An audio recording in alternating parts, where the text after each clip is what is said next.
We are live, live, live, live. Okay.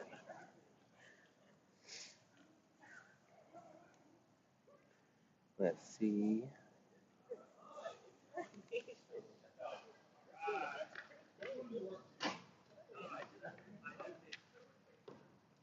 Oh, I gotta have that there. Have it here.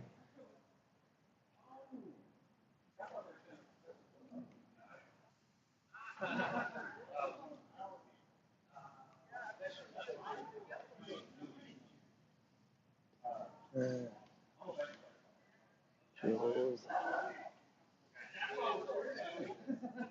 Oh, do I got a viewer? I got a heart.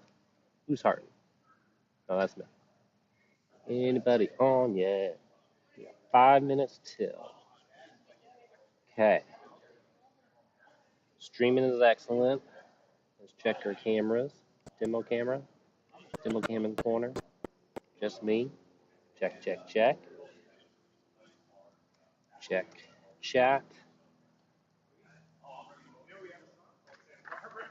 There we go. Popping up in the chat.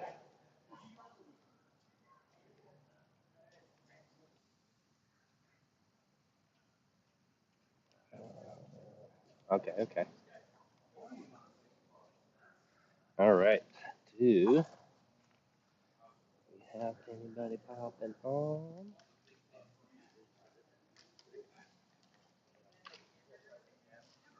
Let's find out. Hey, if people are on, welcome. I'm just running some.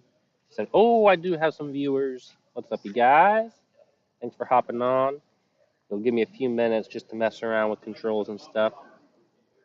Hello. You can type in the chat. Let me know. Can you guys hear me? I'm using a mic. Yeah, I can switch to chat. So those that are on, I see I got a few people on. Let me know. Can you hear me? Just testing things out. And then I'm also going to switch some cameras. And you let me know if those work. So I'm going to switch to, I'm going to add a camera up here in the corner. Let me know if you guys can see that. And then I can switch to a whole different view. Let me know if you can see that. And let me know, can you hear me? I've got my chat open. I see I got some people on. If someone can put in the chat, oh, we hear you, Castelline. And then I can check back in and see. Got 4 people. So thank you. Oh, 7 people. We're already growing. Look at that. Welcome. Yes to sound. Thank you, Ms. Steinar.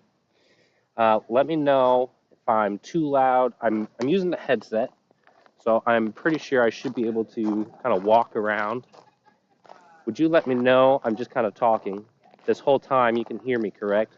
I want to see if it's using this mic or my computer mic. But let me know.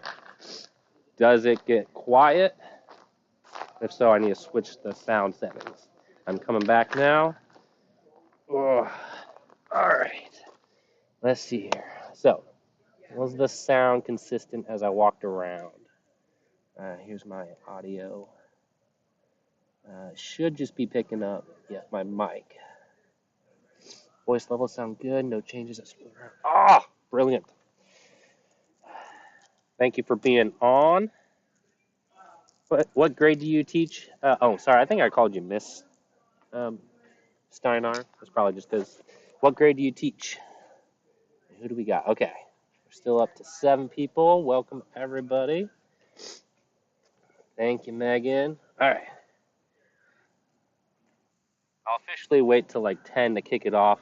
I'm just going to start answering questions, giving away telescopes, because I have so many. 5th grade science. Yes. iSpark teacher at Whittier. 6th grade. Love it.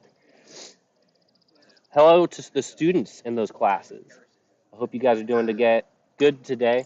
If you haven't put in a question into the teachers, hopefully you guys got that link in the invite, but it is in the description of this video.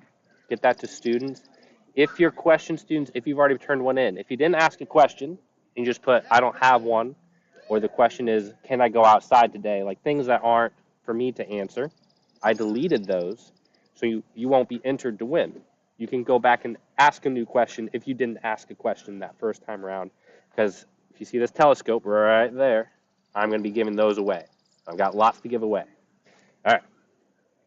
All right. I am going to also have this camera view, and you guys can let me know in the chat if this shows up good. I've got a table over here, so you guys should be able to see me pretty well. And then, if random people are walking by, I'm going to be asking them questions. So, can you see them really well? I've got that camera up in the corner, so you guys should see me there. How does that look? And now let me hop on the chat. Double camera view. Ooh. Let's see. 2K is here. Oh yeah, I am going to Ramsey. I'm gonna guess Miss Ramsey. I'm going to try to span my explanation across multiple grade levels. So that's going to be my challenge today. And then make sure that some audio lag. Yes. So as I talk, there's like a 10 to 15 second delay to the actual live stream. Are you saying it doesn't sync with my lips very well? That very well could be. Now, hold up. I'm not getting double audio with this webcam. Let me turn this webcam off. Was it, that might have been messing things up. I turned the webcam volume off. Yep, there we go. Thank you, Miss Newton.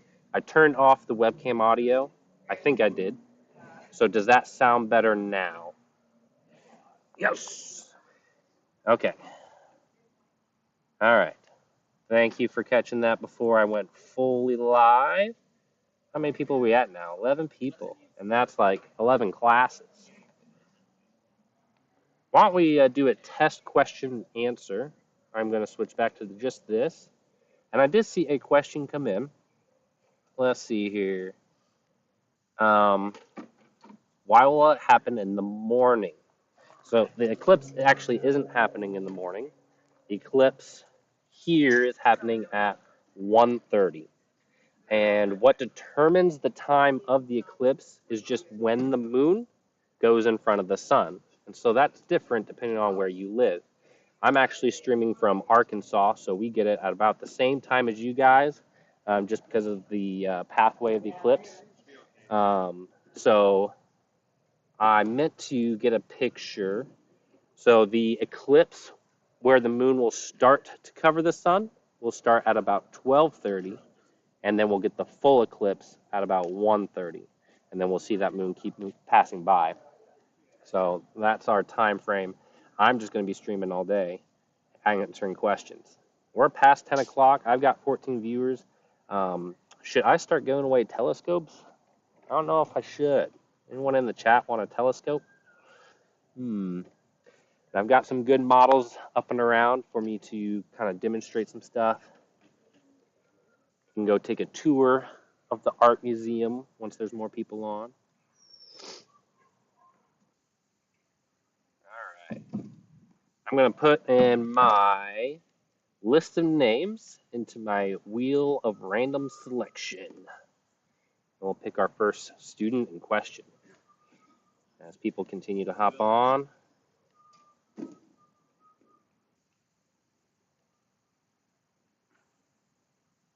see here. How's my connection is still excellent.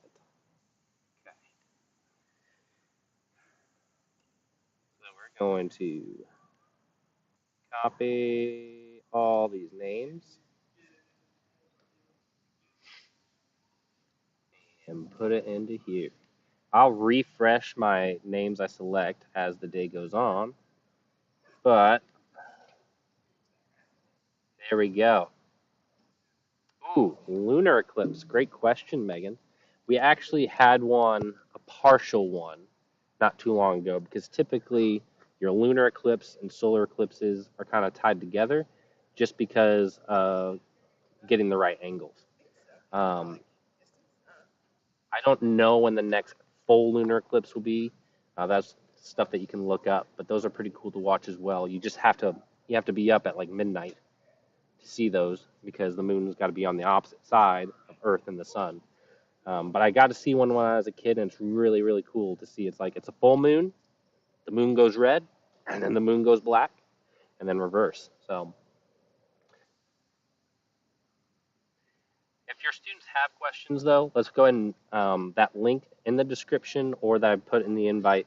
If you put those questions in there, students will be entered to a chance to win a telescope. You guys can see my telescope right back here. That's the type that I'm giving out. So put those questions, if they're coming from students, into that. Janine Fells from Hartman. Sound and look good. I know I look good. Thank you, Miss Dr. Fells. Sorry if you missed that information. Just found that chat box. Oh, don't worry about it. Don't worry about it. Okay. Do we have more people? We're at 13 current viewers. Yeah, just make sure if you're at a school that other people have gotten this. We're at 10:05. I wanted to start giving away telescopes every 5 minutes. It's been 5 minutes. So let's do that. And they don't have to be on for me to select them. I would show you guys the wheel spinner, but it's got student names, so I can't broadcast that. I might have other people on here not from Kansas City Public Schools, but just trust this is randomly selecting students. To enter to win one of the telescopes that you see behind me, you just have to fill in that Google form. This is for Kansas City Public School students only. Ask a question. I deleted the responses that didn't have a question attached to it. So if you didn't ask a question, you just put question marks, or you said, I don't have one, or you asked if you could go outside. I deleted those because those aren't questions I can answer. So you'll want to redo that and ask a question. That's your entry to win a telescope. If you ask a good question, I'm going to get up and show some some stuff that I think you guys will like. All right, I'm going to update my list. I saw a few more came in. Delete that and paste.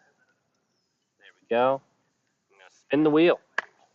Our first winner of a telescope, we've got... There he is. And I'm not going to say last name, but I will tell you which school, because there might be more Dariuses. So, Darius. Yep, I have two Dariuses. So, this is Darius from Dr. Shim's room at Central Middle. I'm going to highlight you so I don't forget. You won yourself a telescope, my friend. Congratulations. And your question for us today is, how far can the telescope reach? And I'm guessing that you're talking about how far does my telescope, the one that you'll get, reach. It's not like a crazy expensive one, but some of the things I've seen with this, yesterday I was testing it out, and I put a solar filter on it so I could look at the sun. You don't want to use telescopes to look at the sun unless you're using a solar filter. And the sun was about the size that I could see the full sun zoomed in. Well, it was just mainly bright, but and this was really cool.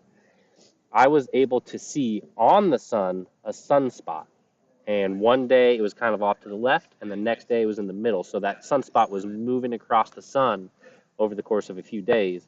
And using that telescope, I was able to see that. So that's pretty good. You should be able to use it at nighttime to look at the moon. Looking at the moon is actually really cool because when you zoomed in on it, and you can probably do this with a nice pair of binoculars, but this telescope will work too. You can actually really make out, oh, there are craters and mountains. Like you can see the actual shadows and ridges. I did that a few years back, and it was really cool to see that. This also, you have multiple zooms on your lenses, so the default is what I've been talking about, but I could put on there a times 14 magnification, and now all of a sudden it's bigger. And I've been able to see with my own personal telescope, I saw Jupiter up close with one of its moons. I could kind of see a bright light, one of its moons. So telescopes are pretty cool. The bigger your telescope you make, the more you're going to be able to see. Error. Oh, no.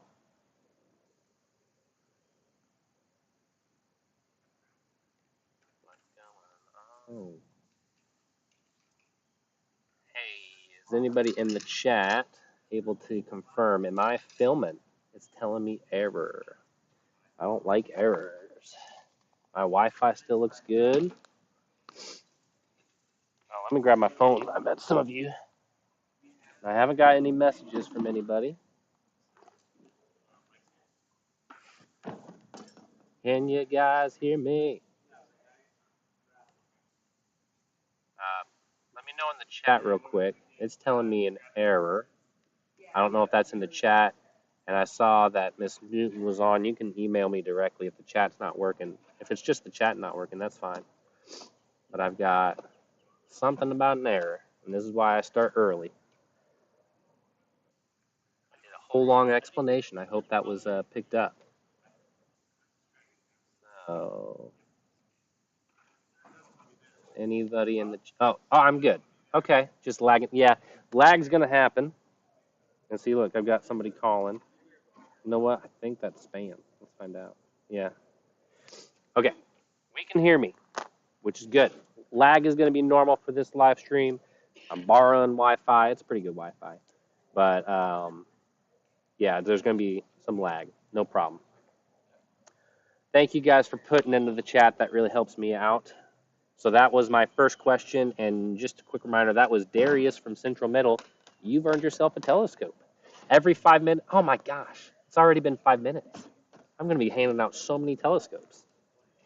All right, how's our, it might just be that it's not updating me on the actual view count, which is fine.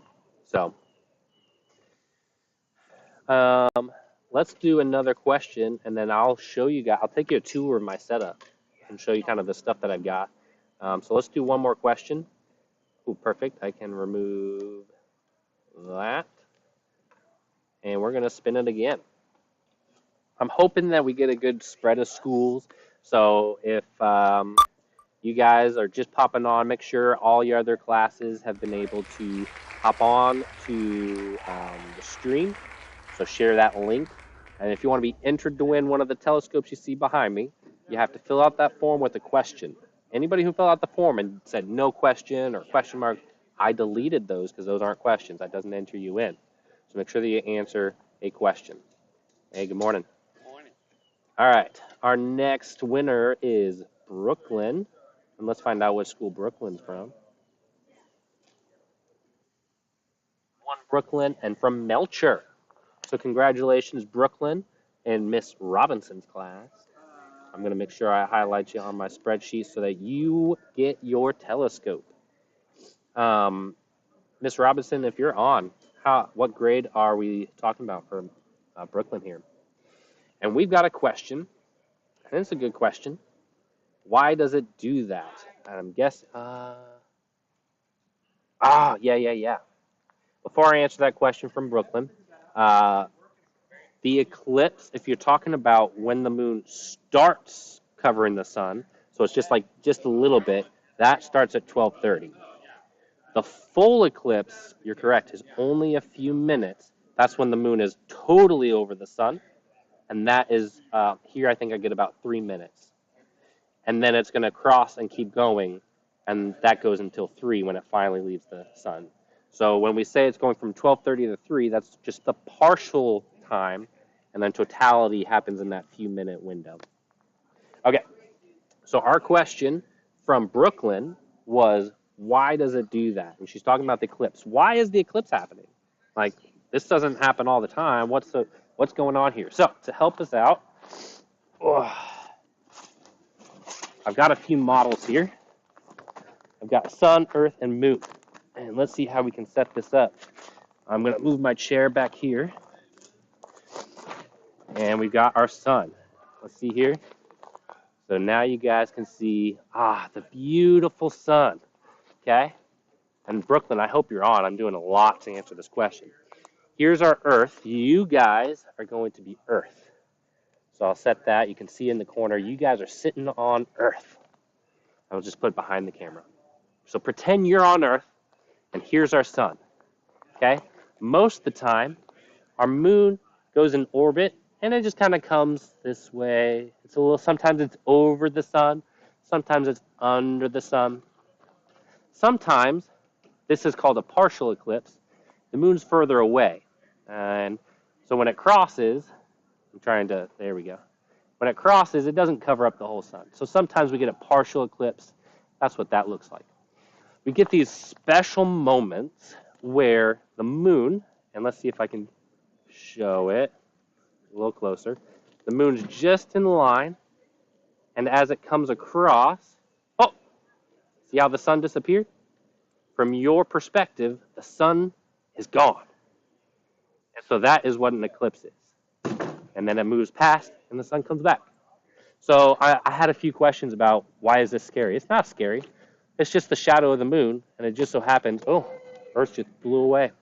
It just so happens that the shadow now goes over Earth just because of the position of the moon. Nothing's changed. There's nothing scary, nothing dangerous either. So that's why this is happening. And it just so happens to happen periodically, which means not very much, just because of where the moon is positioned. Sometimes it's not close enough, so you see how you still see the sun? No eclipse. Sometimes the moon is in orbit up this way, no eclipse. Or down here, no eclipse. It's in those special moments where the moon comes, boop, and blocks out the sun. That's when we get an eclipse. Sun doesn't even know what's going on. He's way far away. So that's what's going on. You guys made a great Earth. Good job. Get out of my chair, son. All right. Brooklyn, that was an excellent question. And my first use of my models, you guys got to be Earth. Yes. I think we're still doing good. Yeah, I'm still getting errors, so I don't know how many people are actually on. I think, though, I can check on my phone. Oh, I got some chats. Thank you, Hannah. I am doing fine. Let's hop onto my YouTube, check my live, and I'll just see how many people are on this way. Yep, 13. Okay, so it's accurate. So, Brooklyn, you'll have to let me know if you're on. Did that chat help answer your question? You want to answer a question live? No, I don't think so. You don't want to? Okay. I was just checking. You don't have to. One of the things I want to do today is get some people to sit down in the chair. For those just jumping on, I've got this video, which we can pop up, and we can interview somebody. I got some trick questions. I'm going to try to trick some people today and see if we can't get them stumped on some space questions. So there should be some people passing by, and I'm just going to randomly snag them. I also pulled up for us in our downtime, and for those just joining, I've given away 2 telescopes already, and I have many more to give away. Your teachers have a link to a Google form that needs to be filled out. In 3 minutes, I'll do another one. Thank you. So make sure that you have a question put in. I go through the responses, and if you don't put a question, you're not entered. Questions can be about space, rockets, black holes, solar eclipse, the moon, planets, space travel, aliens? Question mark? I don't know. But put in your questions, and that enters you in. You don't have to be watching for you to win. I'll be highlighting whoever I announce. So if you're not on, I'll let you know later that you won. Hopefully, you guys are on when I announce that. Before we go to our next giveaway in 2 minutes, so if you want to get entered, I'll refresh my list of people, and we'll give away another one. But before we do, I looked up some space jokes and space puns. So let me find a good one that kind of hits well. No.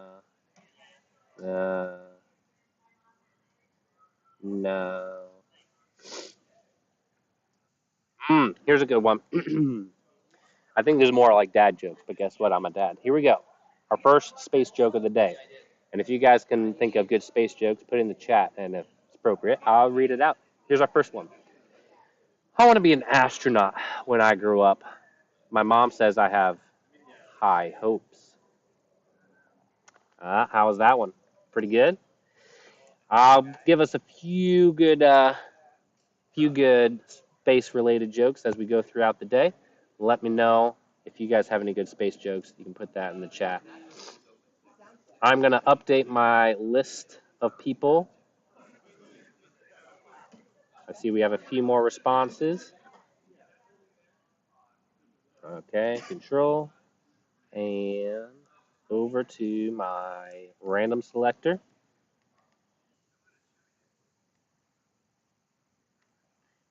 put in all of our names. There we go, spinning the wheel.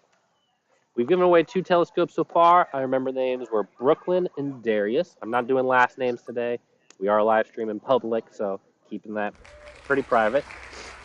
All right, Lurica. Let me figure out which Lurica we've got, if there's multiple. Or it's Larica, maybe. From Virtual Academy. I'm guessing it's Larica.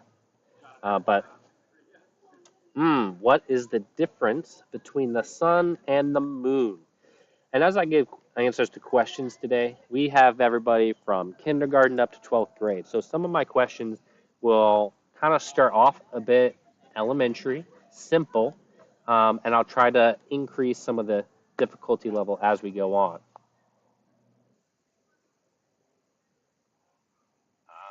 I'll get to some of the questions there in the chat. So what's the difference between the sun and the moon? I'll set up our model again to help you visualize that. And later today, we're going to tour this art museum, and it has a good demo. You guys want to answer a question on live? A space-related question? Space-related. Yeah. I'll let you kind of get settled. I'm finishing up an explanation here for a student, but if you want to grab a spot in that chair right there. Yep. I'm just answering one student's question, and I'll get to you. I'm going to try to stump you, but if you win, I'll give you $1. All right, so Larica, you asked, what's the difference between the sun and the moon? The sun is really, really, really far away, but it produces all the light. The moon is a lot closer to Earth than the sun, and it doesn't produce light. That's a pretty big moon. Yeah, but it reflects the light off the sun. So it helps us see at night, but it's just a reflection from the sun. So that's the difference between the sun and the moon. Okay? All right. I've got a guest here. And what's your name, sir? Bob. Bob. All right, this is our first question. You get to be the, we're going to put, you guys can see Bob there. He's in the corner. And so my headphones have a mic on it. So I'm just going to kind of hold this like this. All right, so Bob, where are you from? Huntsville, Alabama. Huntsville, Alabama. Uh-oh. Do I have a rocket scientist? No, okay. I just know that's... It was in the background. Okay, because that's Huntsville. For those of you watching, Huntsville, Alabama, it's Rocketville, right? It's a lot of space-related stuff. So, Bob, we are going to try to trick you or stump you with a space-related question. If you win, I'll give you $1. But if you can't get it, then you have to share with the students here. So we're from Kansas City, and you'll have to share with them your favorite space fact. And you might want to help think of a good space fact, but... Yeah, because you're very confident you're going to stump. I've got a few good questions, and we'll see. Question I want to ask you, not that one. No, you got that one. I don't know. Okay. I want to feel Okay. it. I want to feel it. So here's our first question of the day. Thank you. Our first question to stump is, what is the hottest planet in our solar system? Hottest planet. I'm going to hand this right here. You can maybe talk on this side there. I believe it is the closest planet to the sun, and therefore it is Mercury. Okay. Everybody, I don't know if you heard Bob there. Hey, answer in your classrooms. What do you think the hottest planet is? Bob said Mercury. Great logic. It's closest to the sun. Should be the hottest. I'll give you guys a few seconds to answer. Tell your teacher, what do you think is the hottest planet? 3, 2, 1. Bob is incorrect. I know. I've got to tell Yeah, I know. They're my favorite fact. I know. So And I start missed thinking my of that dollar. favorite fact. I missed my dollar. Now I get to teach you and students. Well, Mercury is the closest to the sun. Why wouldn't it be that hot? The problem is Mercury doesn't have an atmosphere. So as it spins around and is no longer facing the sun, poof, all the heat is gone. And so it never gets very hot. But Venus has a very thick atmosphere full of carbon dioxide and other greenhouse gases. That thing is just boiling hot.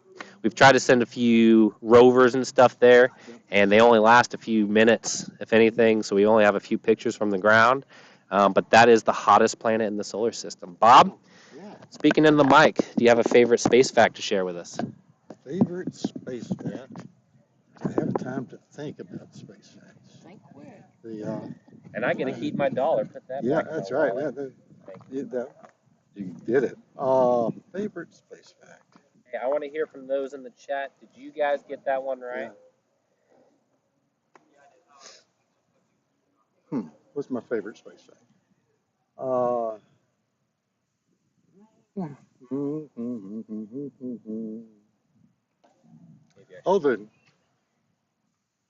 I like the fact that the corona is so much hotter than the surface of the Earth, of the sun. Yes. Okay. Bob brought up an interesting point, and it relates to today because we got the sun. The atmosphere, or what we call the corona of the sun, is actually the hottest part of the sun, not inside, which is kind of really cool. I'm not sure if I know enough science to explain that one, but I just know it. So that's what I've got. Bob from Huntsville, Right. nice to meet you. Good to meet you. Nice to meet you. Yeah. And I'm sorry I didn't take your dollar. It's all right. I only have a few, so I was hoping to That's stump good. people. And who are you doing it for? The Kansas City Public Schools. So I'm the science coordinator there, and I wanted to bring them a more, they'll get a partial eclipse there, but I wanted to give them a full experience, and That's good. so I'm giving away telescopes too. So as students answer questions or ask questions, I just give them away. Yeah. Thank you. Awesome. Nice to meet you guys. Nice to meet you.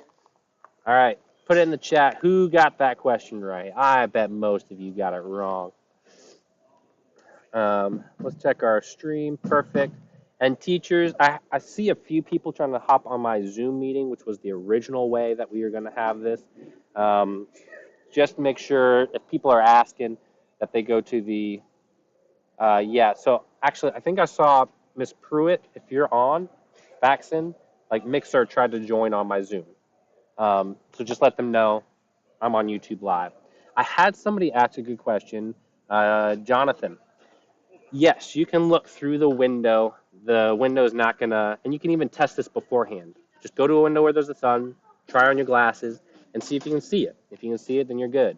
I hope the weather is good there in Kansas City. We have a beautiful day here today. We might end up with a few light high clouds, but you should still be able to see things pretty well. Yes. Okay. I think it's time to give away another telescope. And then coming up here I'm thinking maybe at 11, and I'll do it again later. Right behind me is the art museum I'm at Hendrix College, Arkansas. And there's an art museum here with a lot of solar eclipse and moon related stuff. I want to show you guys that stuff. So we're going to take a tour in 30 minutes if you want to let other teachers know, especially if they have an art interest. They have a really cool model of the Earth, Sun, Moon that I want to demonstrate for you guys. And I know that a lot of other school stuff is going on, but a lot of stuff happening here. So let's get to another giveaway. We've given away 3 so far. Larica, Darius, and who was my other one? Give me a second. My computer is dealing with a lot. There we go. All right. Darius, Larica, and Brooklyn. That was the other one. That's right. All right. So did we get more people jumping into these? Yeah, I think we got some more questions. Some good ones, too. So if you want to win a telescope, here's how you win a telescope. Your teachers have access to a link that was put in the invite, and it's also in the description of this video. You can share that link with your students. If you have younger kids who don't have devices, teachers, you can put those questions in for students. And I'll be updating my list of who's inserted questions into this random name selector, and selecting people at random. They earn a telescope, and then I answer the question. That's how this game works. I had some people fill out the form and put no question. That doesn't enter you into a chance to win. So if that was you, go back and put in a new question. Some people put in, why can't I go outside today? Well, it's like, you can go outside today. I'm not going to answer that question. So go put in a different one. Anything space related, black hole, aliens, I'm talking about sun, moon, planets, anything along those lines. I saw one person ask a question, and I hope I get to it, is what motivated me to become a teacher? And I would love if that question got selected. Maybe, just maybe, it's this one right here. Are you going to spin? Spin. Oh, there we go. Oh, it just went away. I got to find you. I got the first name. Let's see here. It was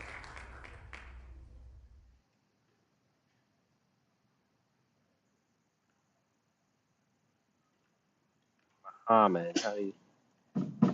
There we go. Yes. Okay, I found you. Muhammad from East High School. Okay. And our question from Muhammad, I'm going to make sure that you're highlighted. You've earned yourself a telescope. Congratulations, Muhammad from East High School, Miss Sher Shiva's class, although you might not be in there right now. So his question, does the eclipse happen every year? And the answer to that is no. I was kind of explaining this earlier, and I went quickly. But the moon and the earth, let's do this and set up my moon. I'm going to set up my moon permanently, sun behind me. All right. Mohammed, you asked a great question. Does the eclipse happen every year? Well, the Earth is constantly going around the sun, right? We go in orbit around the sun. And we got the moon going in orbit around Earth. But it's not in a perfectly straight line to where the moon's going to be in between. Oh, this is hard. Oh, there we go. Where this is going to be in between every time. So the moon is kind of at an angle. So it's kind of up here. And so sometimes when we transit across, the moon's way up here, it's not going to block the sun. But at certain points in the year, the orbit of the moon and the orbit of Earth line up. And this is really hard to do because I'm like inverse image here. But let's pretend you guys are Earth. So boom, you become Earth. That moon lines up perfectly over the sun. And all of a sudden, you have a solar eclipse. Most of the time, the moon is going up above or down below. And then sometimes there are eclipses happening. They're just over the ocean or over other countries, and so you don't hear about it. We only really hear about it in the United States, like when it happened in 2017 and this year, because that's when it actually went over our location. Whereas most of the time, this is happening elsewhere, or it doesn't happen that year at all, because it's just everything has to line up, and so it happens rarely. And then when it does happen, it may not be happening where you hear about it. So I can't tell you exactly how often they happen, but every couple of years, I think. And scientists are able to forecast and predict when they're going to happen because we have really good models of the exact positions of everything to help us out. And teachers, let's not have students hopping on to the YouTube stream, and I got to monitor the chat a little bit more. So I do have more people hopping on. It's telling me I got 20 of you. Yeah, we'll get the sun starting its transit at about 12:30. Now that's just like a little part. So what you'll see is you'll just see a little bit of it eclipsing. Let me get out of the way. You'll see a little bit of an eclipse. By 1:30, that's where we get the full eclipse. There you are. and then it'll keep transitioning past.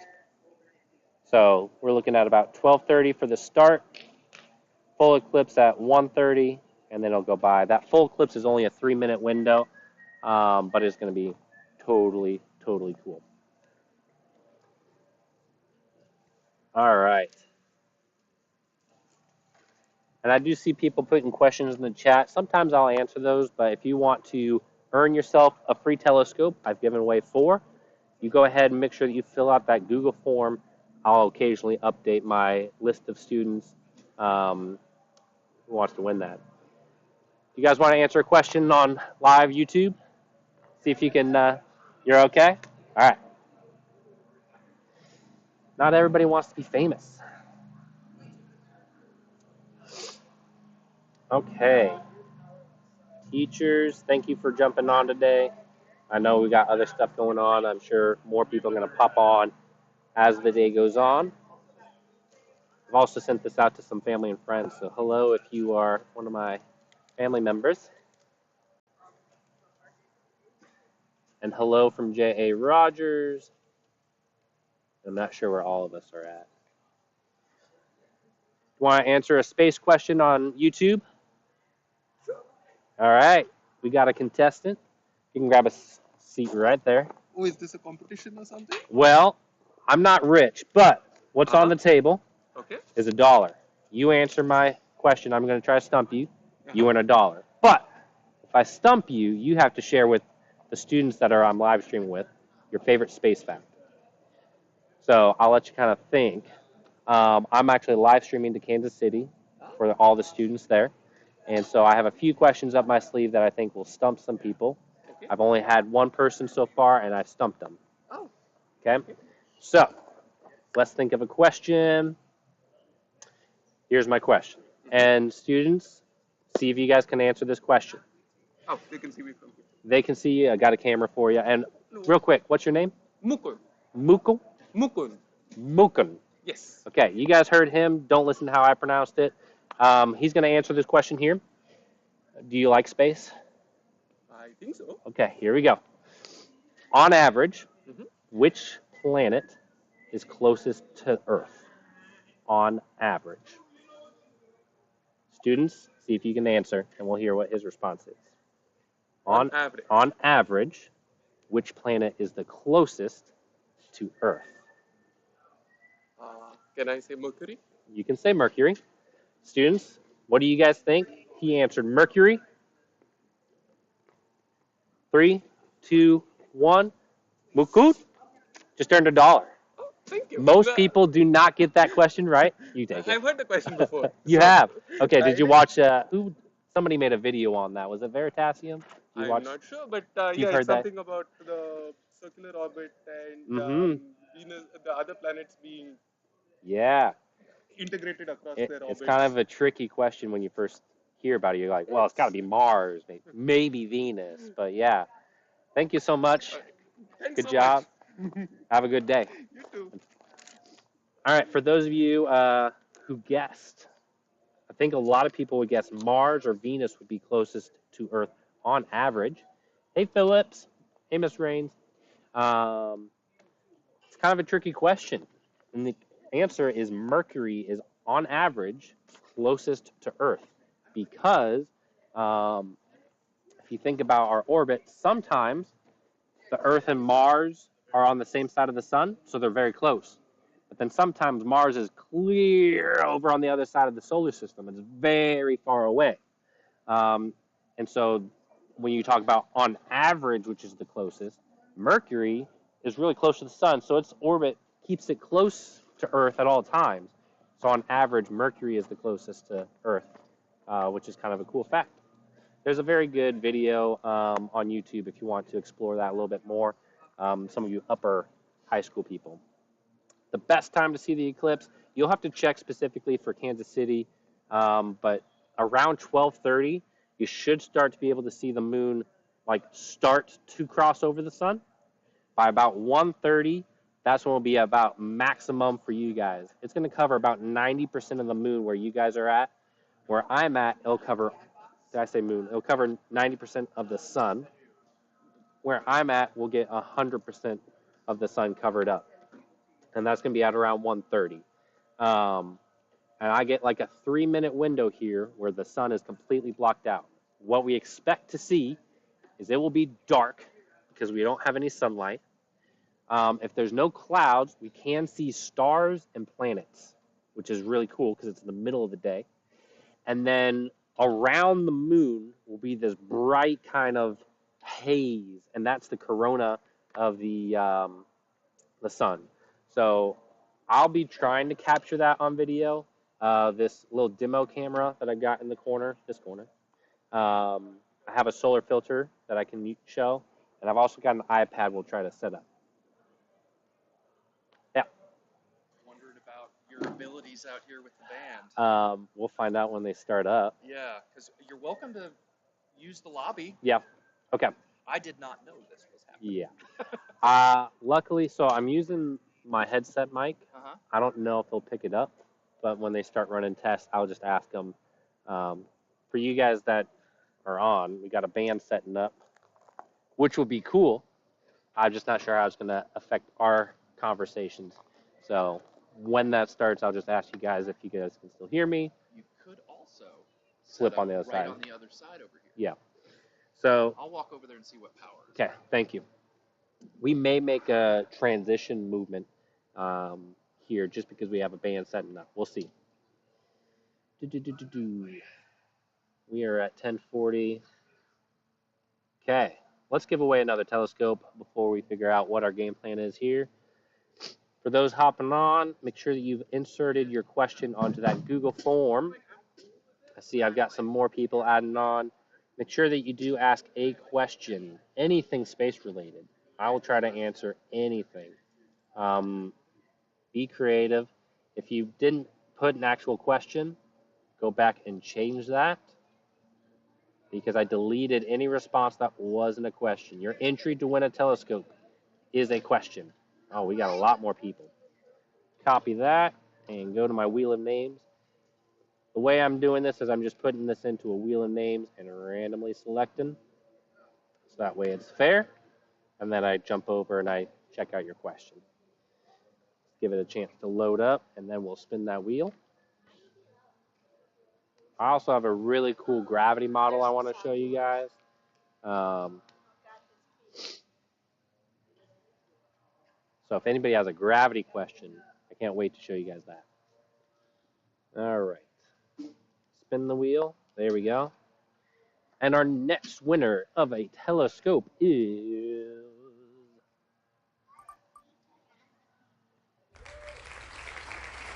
Sarah.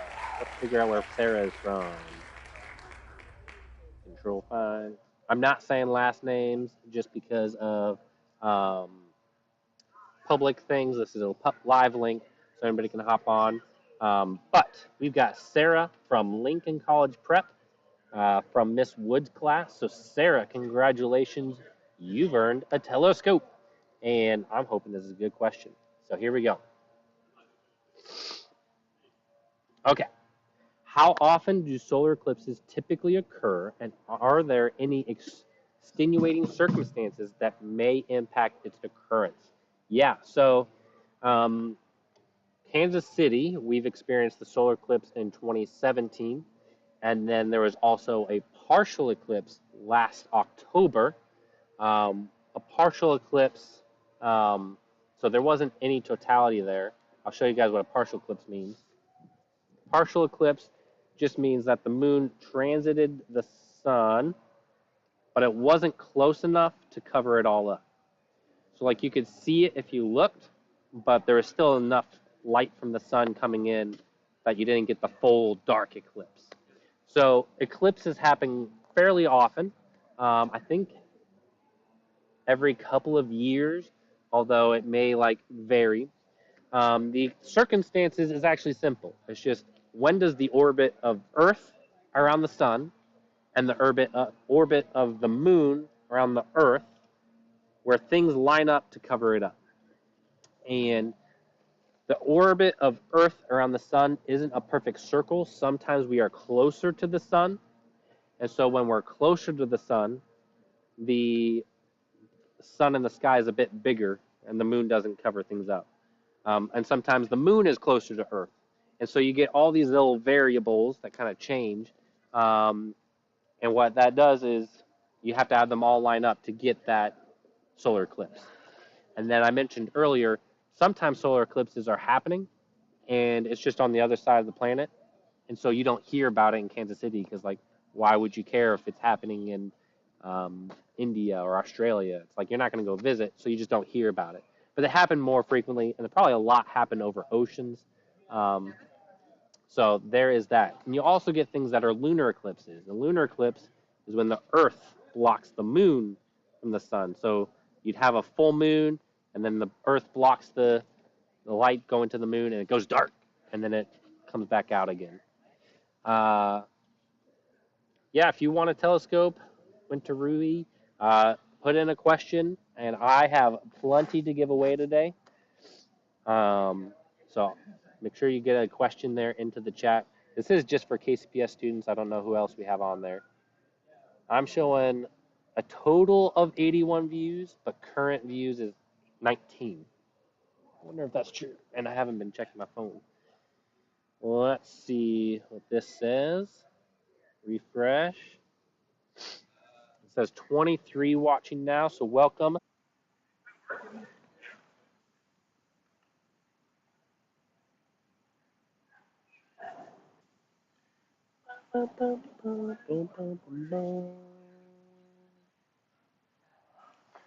So there's power Okay. on the right.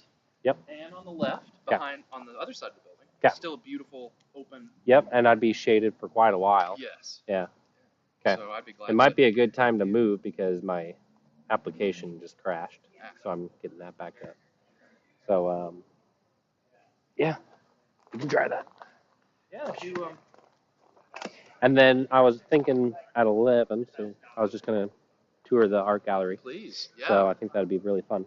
And people may, want to see the. You could even live stream The video? Eclipse film. Yeah. And I can try. They're telling me my audio's slightly off. It's not bad, but.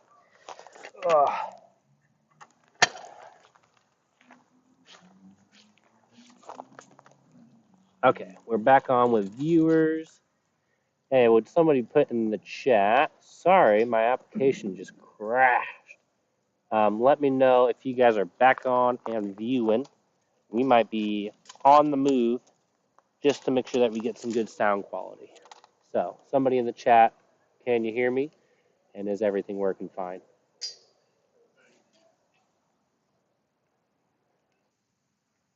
And it's always a waiting game because it's like a 15-second delay from me to them. But you can hear everything. Well, it's like one way. Oh, So it's not like a Zoom where I can, yeah. Here we are. People are saying, I'm here. They hear you. Perfect. Hey, I'm going to be just moving to the other side of the building so we don't get music in my ears. So hang tight. And I'm going to mute myself just so you don't guys hear me making a bunch of noise. So testing, testing, testing. Where's my, there it is. Okay.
Okay.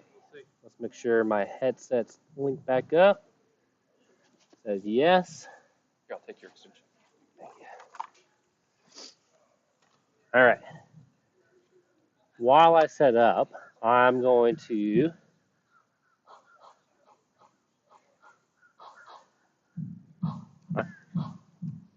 guys can hear me good? Oh, that would have been loud. Okay, I'm gonna have some music over here, but I don't think that's gonna pick up. You guys will let me know if you can hear some music in the background. If not, then we're fine. Let's see who we got still on. We still got people. 108 unique views, and each view, I got the clamps for that, so just. Yep. So I'm gonna go ahead and pull up a question from our wheel to give away a telescope. And while I answer that, I'm going to set up my tables and everything and get situated. So, wheel of random names. We've given away about 5 now. Spinning away. Here we go. I'm sorry for that crash. If you guys, if it kicks you off, just hold tight and I'll always be right back on. We got Jemiah. Let's figure out what school you're from, Jemiah. Jemiah, J-A-I. Looking you up. And then I'll answer that question.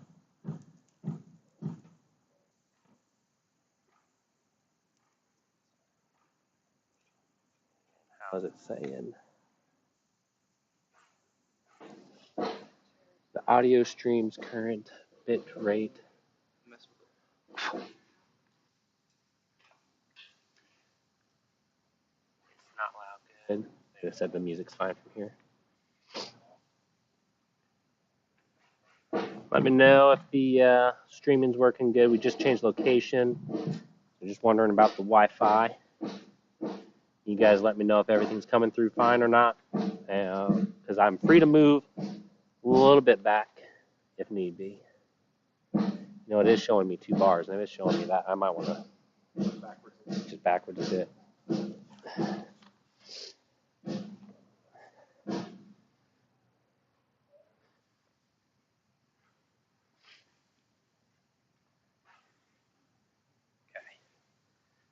Plugged up there. Plugged up here.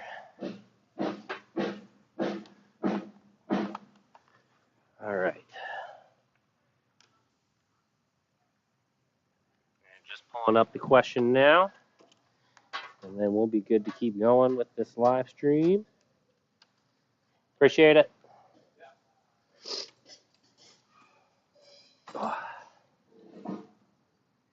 Stream is still good. I'm getting text. Thanks.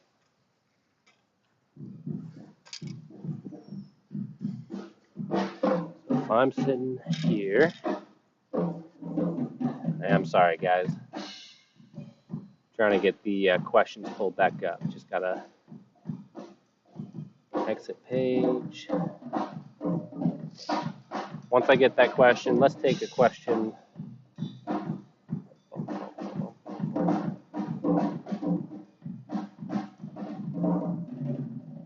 Cool.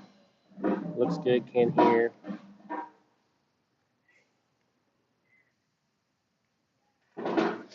Crash, shook my computer up, so it's just taking a second to get ready. I'll make sure that the view behind me looks good. So we've got our telescope on display. This is what you guys can earn by putting questions in those chats. I've got my wonderful sun that we can use as a model. I also forgot, you guys, I did a little bit of art today.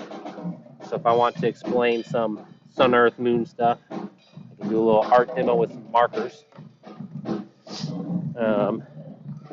Let me bring this guy next to me. All right, they're really drumming now. Can you guys hear this drumming?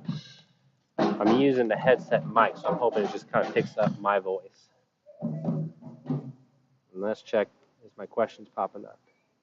Okay. I'll pull up my page.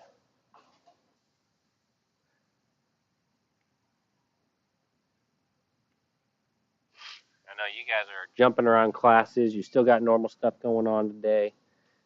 Thanks for the teachers who are helping out, getting them on. Let them view questions.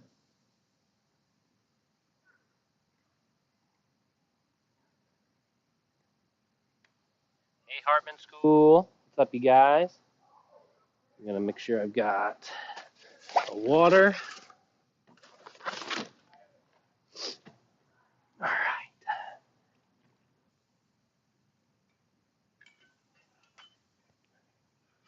As long as the stream is still good, I'm good. I'm going to close that and try to get to it. There we go.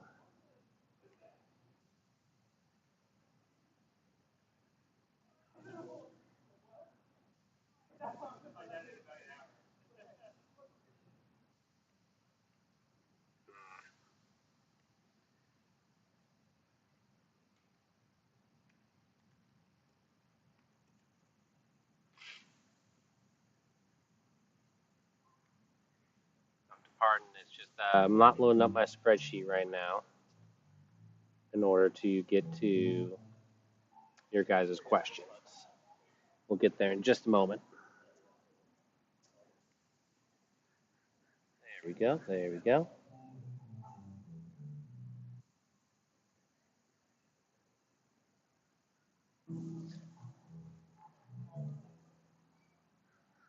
Stream is still good. All right, here we go. Opening up. So our last winner was Jemiah, Jai. Let me find your question, and we'll read that off, and then we're back to normal.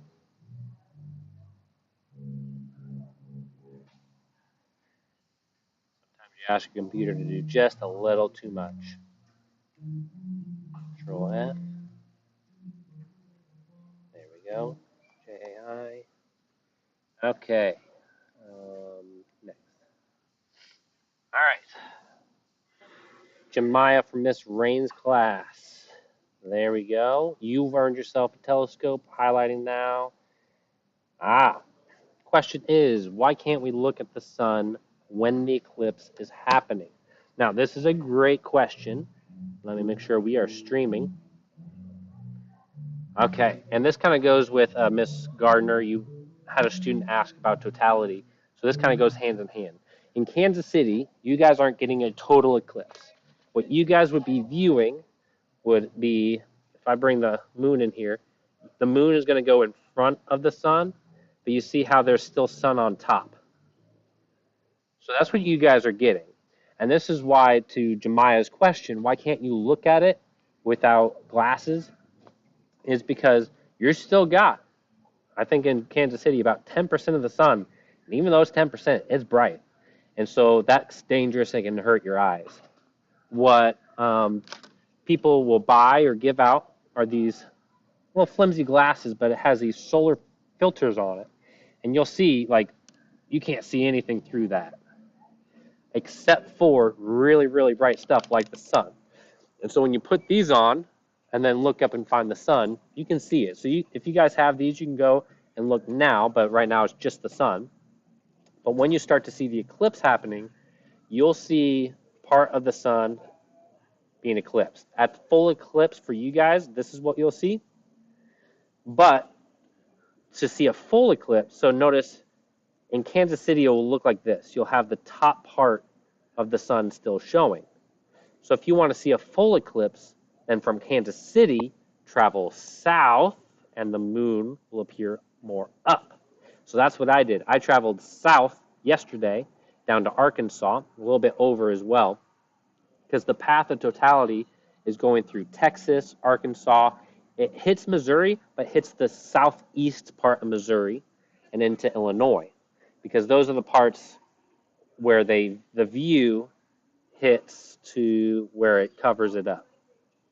Okay? In Kansas City, it was close, but you guys will still have this much showing, so you have to have glasses on the entire time.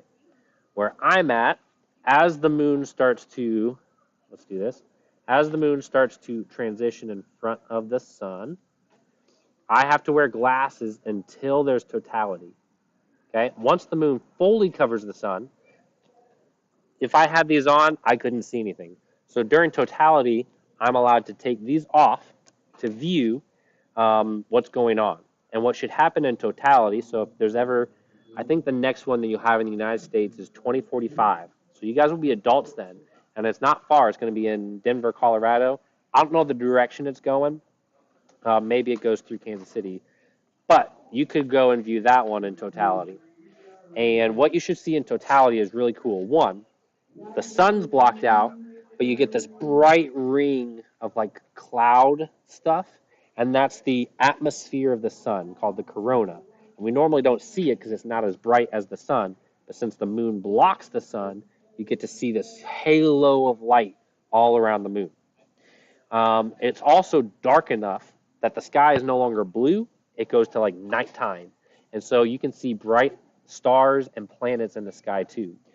That's if cloud coverage is good. Right now, we currently have like those high cirrus clouds, and that will impede the view of like those stars. But we're hoping those clear up. We have beautiful weather here today in Arkansas. I'm at Hendrix College, by the way, for anybody interested, and it's a great campus, just beautiful. So if you're looking for a place, this will be good. So I actually have a pair of my own solar glasses that are different than the paper ones. So whenever I'm viewing, I've got these guys. But like if I put this on now, I can't see a thing. But you want to make sure that you're safe. It's just like viewing the sun any other day. You're going to burn your eyes. All right. We've got 24 current viewers. It's 11 o'clock. I'm going to go ahead and go do a tour. They have a art gallery. It's got some really cool stuff. Do you guys want to go see that? You'll have to put that in the chat if you want me to go show you some beautiful photos. Some are photos from like NASA. Some are from astronomers. They have really cool models. They have a chair that's covered in rockets. Muhammad. It's actually a new moon, not a full moon. And part of that has to do with, okay, you are the Earth, okay? Boom. You are now Earth. Why it's not always an eclipse is most of the time the moon is orbiting up here. And so it's not like in line, perfect, like most of the models we see is a perfect plane. Most of the time the moon is up or down. Sometimes it's too close or too far away. So think the different things. It's a very complex system. I'm going to show you actually, Muhammad, if you're able to stay on, and everybody. In the art gallery is this beautiful model that I can show you how the orbit actually looks like. So we're going to take a little walk and hope that nothing here gets stolen. I think we should be fine. So in we go. It's with Wi-Fi. So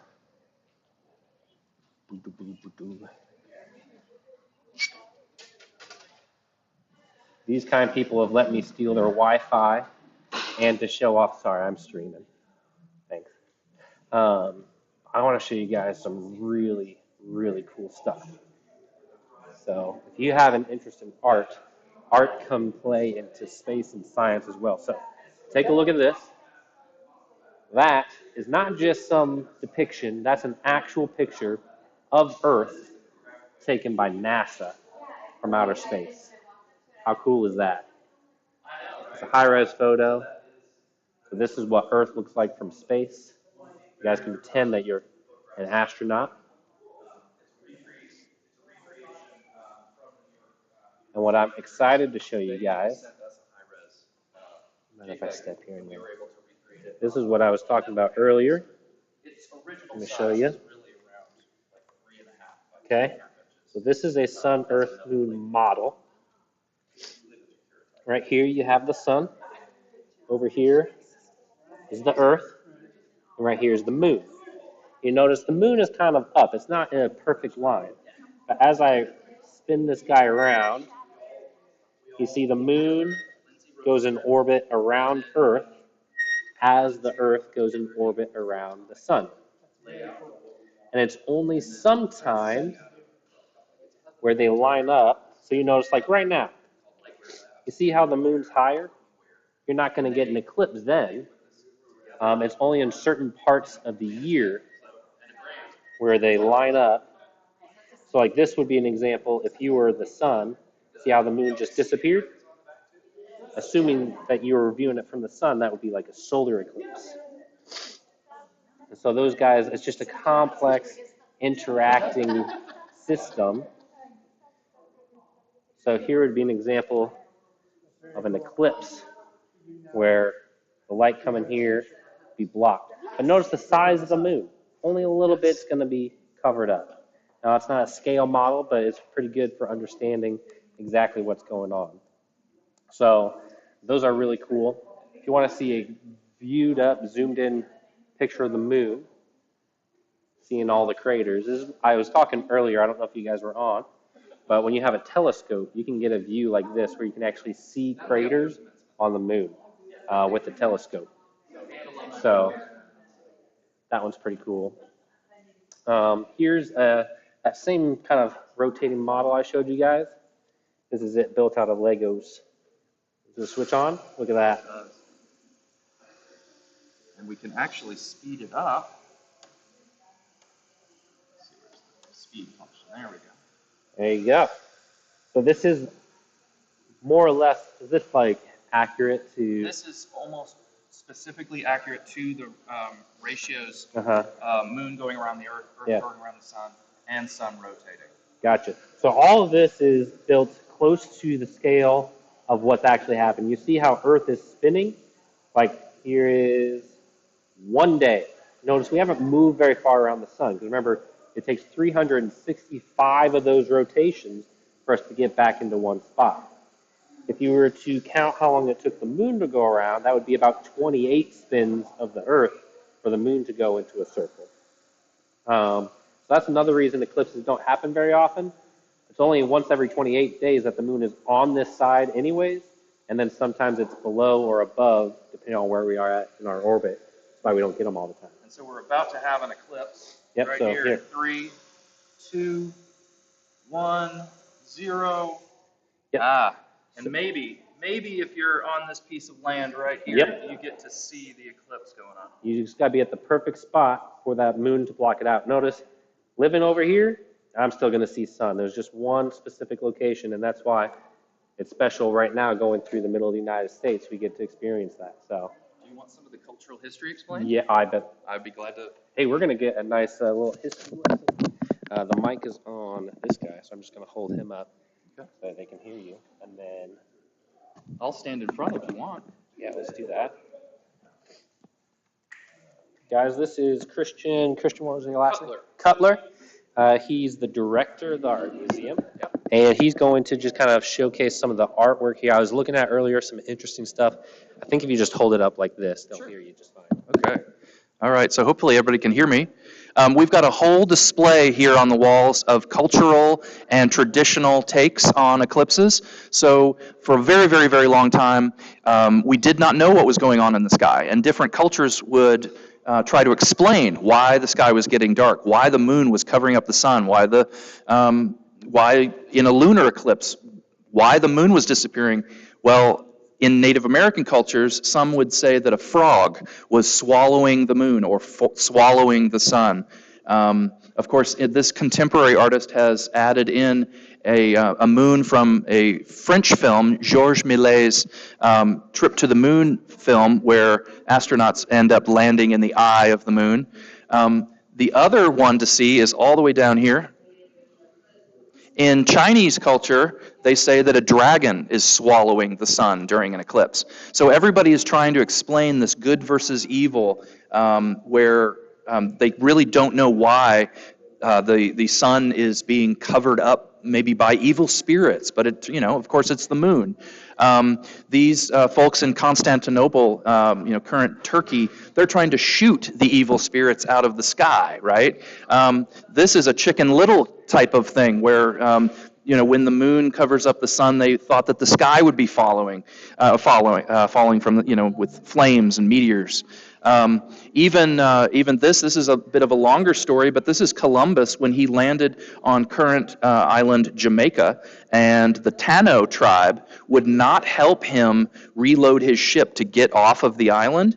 And luckily, though, of course, Columbus guides himself by the stars and knows when an eclipse is going to happen. So tilt up just a little there. There you go. So he knows when an eclipse is going to occur, and he tells the Tano people, tomorrow evil spirits are going to come. They're going to cover up the sky. I know this is coming, and I know this is going to happen. Well, they didn't believe him. And when it did happen, they thought that Columbus was a god, basically, and were super impressed, and they did end up helping him load up his ship to get off of Jamaica. Another Native American tradition is to burn foul-smelling things, dance in a circle, and try to scare off the evil spirits in the sky. All different explanations of why eclipses happen, and trying to figure out exactly what was going on. So it wasn't until we were able to, invent really excellent telescopes like Galileo and be able to study the skies and the stars. All right, get some love in the chat for that. Awesome explanation of some of the history of different cultures and how they viewed the solar eclipse. I think that was pretty awesome. Here's a view of the sun that you guys don't get to see very often, one, because the sun's too bright. So this has been, they filter out a lot of the things. So what you guys can see here are some of the sunspots. I really hope cool, yeah, everything seems to be running fine. So that's kind of what the sun looks like beneath that bright surface. Is you got these sunspots, and you can see off to the side some of the stuff shooting off into space. There you guys go. These are just some cool artwork. I love that. I'm just going to show off some of the stuff here. Here's some more of that culturally, how people depicted solar eclipses happening. Here's an example of people not using the right solar glasses. I'm going to head down this way. I saw some student artwork. How many of you guys liked Kung Fu Panda? There's the similar idea from Kung Fu Panda. If you've always wondered what people were talking about for the man on the moon, I always had a hard time trying to find it. There's actually two different ways people see the man on the moon. So here's highlighted features of the moon. So if you pretend that these little spots here are the eyes, that's his nose and mouth. That's how some people see the man on the moon. I like this one over here. Some people kind of see this image of the man on the moon. So next time there's like a full moon out, you kind of look and see, can I see that image on the moon? Or maybe this one. This is the one I can see sometimes if I squint. This one's interesting. But a seal or something else, it's not labeled for me, but some other creature that people have. Here we go. A jade rabbit. So that was a rabbit. Cool. Okay, what else can we see? We got some. We'll head down to this side of the museum. I think we've moved away from the solar eclipse stuff, so we'll head back to my table. I hope you guys like that. I know a lot of students have an interest towards art. Here's a cool spacesuit. Wish I could put it on.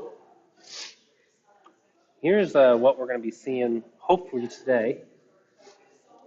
So this is kind of like what you'll see of the solar eclipse. And you can see that light coming out from behind the moon. That's that sun's atmosphere. And look, these are some recorded notes of people. during an eclipse. So cool. Let's see here. All right. So I hope you guys view that. This is on YouTube, so feel free to like rewind and go look at those stuff in more detail. I thought that the Christian was able to give us that history of some of the different cultures' views of the solar eclipse was super cool. So I might go back out and do that again later with more people on. So, all right, my stuff is still here, guys. All right. Well, we're still running, even though we crashed. I think it's time to give away more telescopes. What do you guys think? Let me just get situated. Okay. And I might need to redo this camera. Yeah. Give me a second, because if I call people over, I have to fix this webcam. So we're going to re-add in the webcam. Yes, remove. And then we're going to add in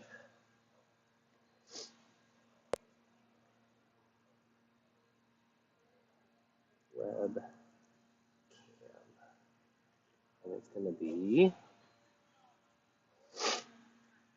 All right, I'll get this set up, and then we will go to answering some more questions. Got a bunch of bugs. There we go.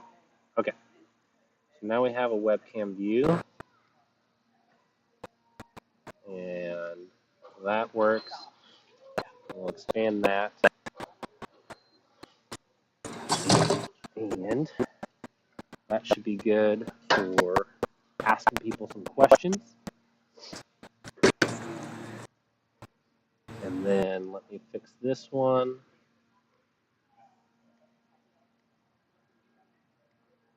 I know it's black right now. Just re-adding a video on. Just take a moment. Just so that way you guys can see some different views every once in a while. Okay. Move that out of the way. Streaming is hard. Okay. I see a question. Can you explain more about the part of the sun you said we never never get to usually see? Thank you for your question, Ashley. And I'll answer this while I do a randomly selected question from students to select our next winner of a telescope.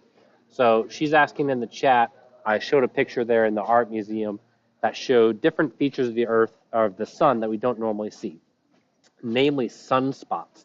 These are these black spots that appear on the sun. They have some correlation to the sun's magnetic field, which is very violent. And so sometimes these sunspots are created based around what's going on with the magnetic field. That's as much as I know. I'm sure there's some more science behind it. That picture that was in there had certain filters that only saw a certain bandwidth of light. And so it cuts out a lot of the noise that typically blocks the view from that. But if you have even just a simple telescope like the one I've got here, and I've got for it a solar filter, so that way I'm not blinded as I look into it. Before my trip here, I was testing it out, and I was able to see the sun with a tiny little sunspot, well, tiny from my view, a tiny little sunspot. One day it was on the left side of the sun, and then the next day it was in the middle, so it's like moving across the sun. So they're visible, but that picture in there just cut out a lot more of the noise so that you could see kind of below some layers to see that. There's a lot going on with the sun, and with filtering out some of the light, we're able to see into a few layers of the sun, but then what's going on underneath, we can't see it, and then it becomes a lot of math and that sort of stuff. All right. I see I've gotten a lot more questions. Mrs. Rash, if you're still on, students, if your question, or when you submit the form, if you don't have a question, I will not be selecting that for the entry for the telescope. You have to ask a question. That's your entry. So you can re-enter. I'm just deleting the. Ooh, that is a good question there. I hope I get that one. 3-part questions. There's a lot of other questions. But if you just kind of went through and clicked, I don't have a question, I took that entry off. So if you want to make sure that your name gets entered to win a telescope, you can go back, resubmit a question, so that way you do get a telescope. The question is the entry. I'm just quickly grabbing an updated list of all your amazing questions. Ooh, Mallory Tyler, I saw you put in a question. Thank you. And I'm going to update that on my wheel of names. Starting to get rather large, which is great. I wish there was a clear. I hit new. No. Go back. Okay.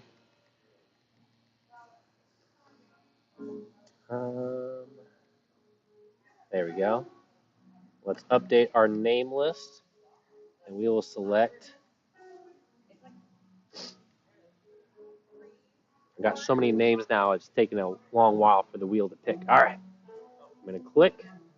I'm not showing my spinning wheel just because it's got student names. I don't want that as public information. I will also not be sharing your last names.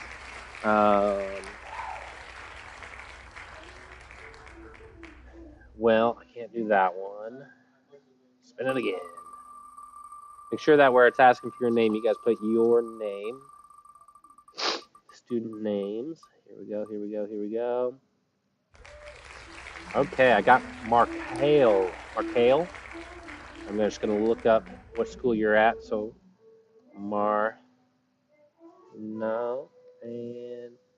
how did I spell that wrong? MAR apostrophe C. Boom, boom, boom.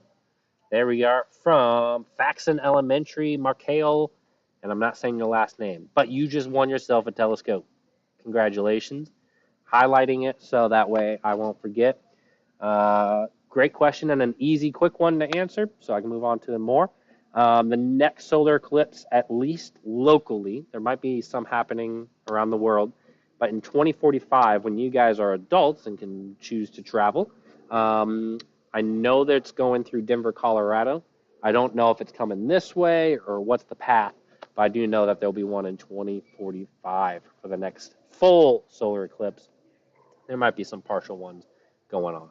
Let's just jump in and do another name real quick. Boom. And let me check the chat. That is a. Thank you for that question about the sun, Jaleel. That was very intuitive to ask that. All right. I feel like this person already won, which amazing luck. Yeah, you already won, Darius. Amazing, you won twice. I hope I have a gravity question because I have a good model over here that I want to show off.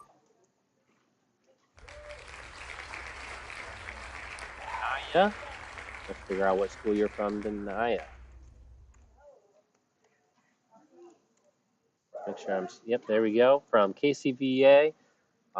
You are with my friend, Mr. Bauman. Rick, I hope you're on. Denai, congratulations. You just got yourself a telescope. And your question, and I think we've had similar. All right. Why does it come once a year and not occur more often? What are the different types of eclipses? Okay, I like the second part. So eclipses don't come once a year. They come periodically. Sometimes that means in a year or 2 years, sometimes 7. But they're also happening across the Earth. So sometimes they happen, you just don't hear about it. There are different type of eclipses, and we talked about some of them. So let's quickly show what some of those. Hey, Rick. See, you're here. So this is just an awesome model. You guys are Earth. Bloop. Congratulations, you're on Earth.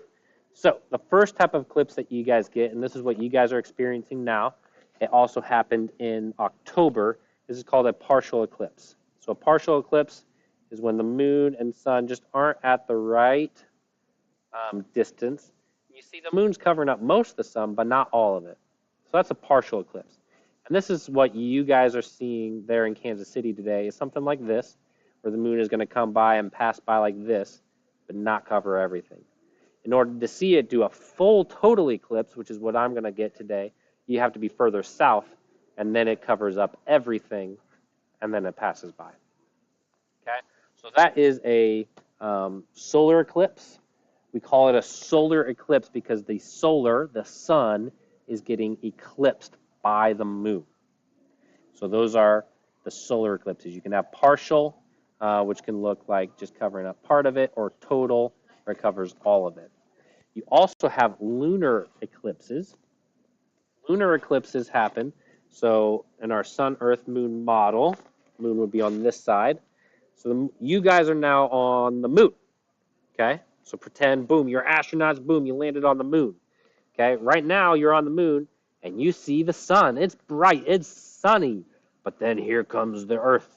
And the earth starts to transit and it blocks out the sun on the moon. So it's just kind of like the reverse of what's happening today.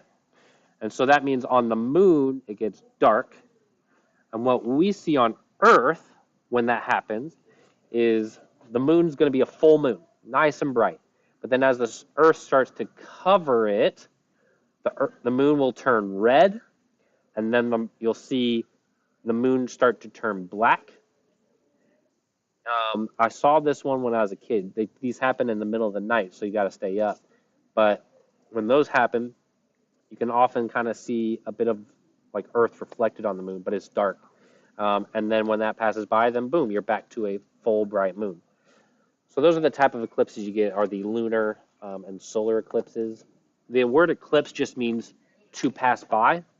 So I guess if we're being comprehensive, the other type of eclipses you could have is if you have a really nice telescope, you're looking at the sun, and Mercury were to pass by the moon. Now that's going to look something like this, where it's just like a small little dot going by.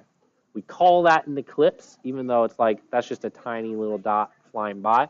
But any object could pass by the sun, and that's an eclipse. This is also, who was it that asked this question? Because I'm going to go somewhere with it. Denia. So eclipses is also another great way that we discover planets and other solar systems, because it's hard to see. You can see stars, but then the question is, are there planets around that star?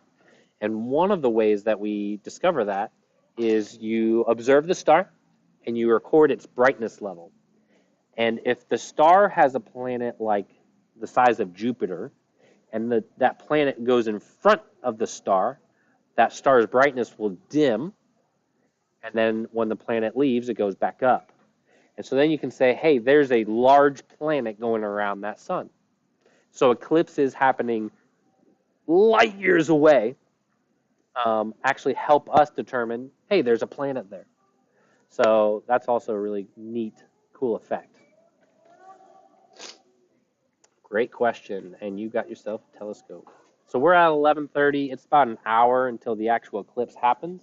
I am here in Arkansas where we'll get the full eclipse. However, we got 26 current viewers. I've had a total of 180, and we only crashed once, guys, which is excellent. I want to show you guys my gravity model because I took a little bit of time to put it together. Now, let's just take the computer and I'll go show you guys. Probably have to reset up my webcam. Bit annoying. Okay. You guys still with me? Beautiful, beautiful. All right. So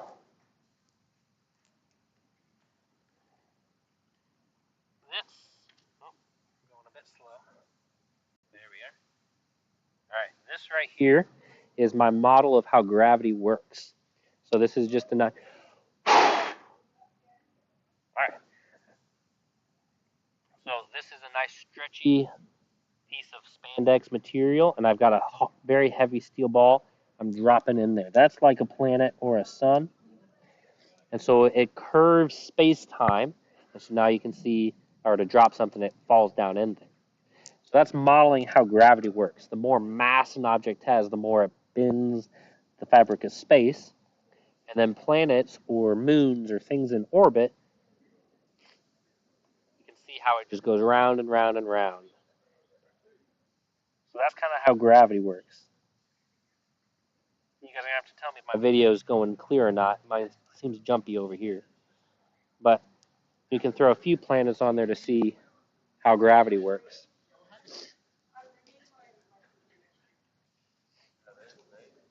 So let me know, was that, I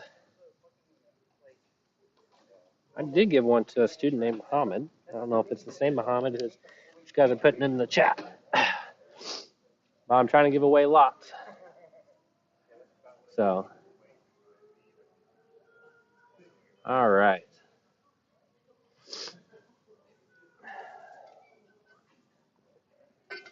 I hope I put my sound back on, yeah? I'm pretty sure I did. Sound is on. Recording in progress. I hear in the chat people are wanting more telescope giveaways. Let's give away a few. Let's go and spin the wheel.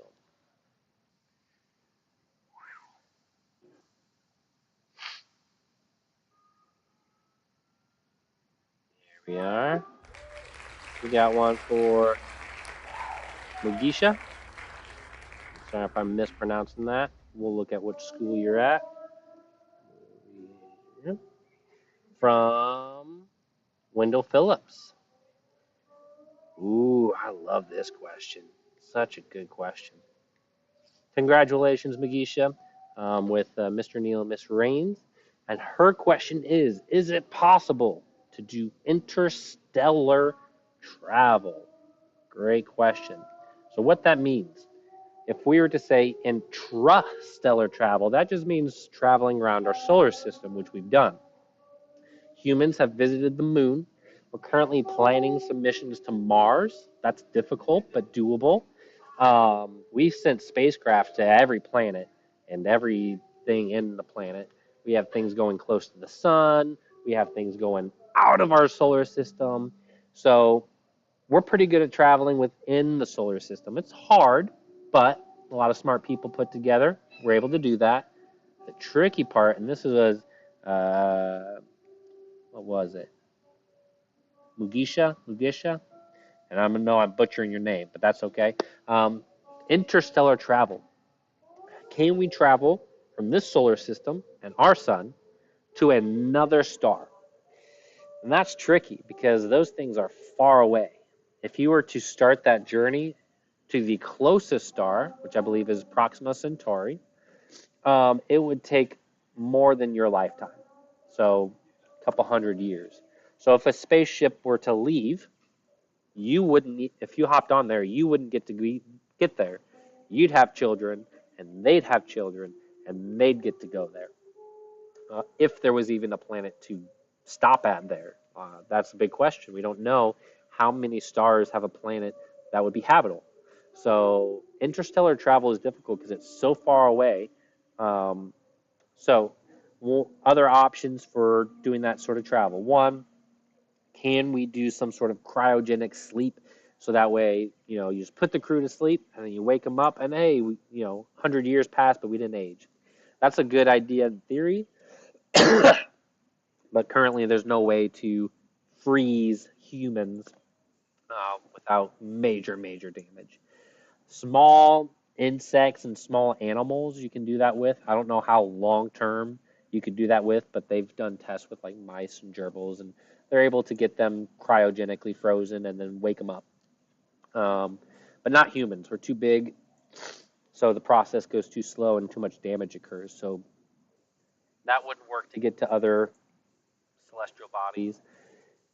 If you could figure out something like warp speed, which would allow, or wormholes, which would allow traveling faster than the speed of light, it's hard enough to even get close to the speed of light, let alone that fast. So we're nowhere near enough in technology for any of that, but those are just some theories out there that people have. Oh, if we could do this, then all of a sudden, if you watch the movie Interstellar, great movie, that was the concept there was that there was a wormhole that got put into our solar system that people could take to travel to another star system. So that would be an option. But interstellar space travel, that is far off in the future. We got a long ways to go before we're able to do anything like that, and it'll be a challenge. Does it cause any technology problems? Not really. The only thing related to the sun that causes technology problems is when there are solar flares. That's when the sun gets super energetic. It shoots off a bunch of radioactive energies. Most of the time, that's just directed out into space, no big problem. Sometimes it comes at us. We're mostly protected because of our magnetic field. The magnetic field around Earth repels those sorts of things. But if there's a strong one that can disrupt our magnetic field and cause some outages. That has nothing to do with eclipses, though. But you can think of a solar eclipse as just there's a really big shadow, and we just so happen to pass through it. So it doesn't cause any issues with technology. I know there was some conspiracy theory fears that, it's going to cover up the solar panels in Texas, and then they won't have power. But it's like, we have cloudy days, and that blocks the sun too. So we have ways to have power without the sun. But no big technology problems. When you're trying to record it, so I've got a few cameras I'm going to try to record it with. Before the full coverage, you have to have it with a solar filter. But as soon as the sun is covered, then you can't see through the solar filter. So you have to be able to flip that off. And so when we get closer to it, I'm going to try to have a couple of those set up. I'm currently on the shaded side of the building. Much easier to see the live stream and do that. You guys want to answer any science questions, guys? Hey, guys, you guys want to answer any questions live on camera? Got a bunch of students in KC would want to see, can I stump you on a science space question? And they'd love to see the iguana. I could stump you? Okay. Yeah, I've got to show him off. If you sit there, I've got let me see if, yep. I might have to redo the camera because it's frozen, but I'll get that sorted in just a second. What's your name? Derek. Derek. We have Derek here with us. Give me a second, guys. I'm trying to, there we go. Anytime I unplug this, it just has to be reset. Technology. Yeah. Yes, I want to remove, and yes, I want to add it back on. Should I look at you or should I look at the camera? Just me. Okay.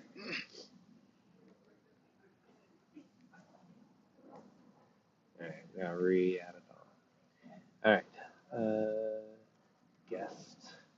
Okay, pulling it up. All right, so the question I want to ask you, I asked that one earlier today.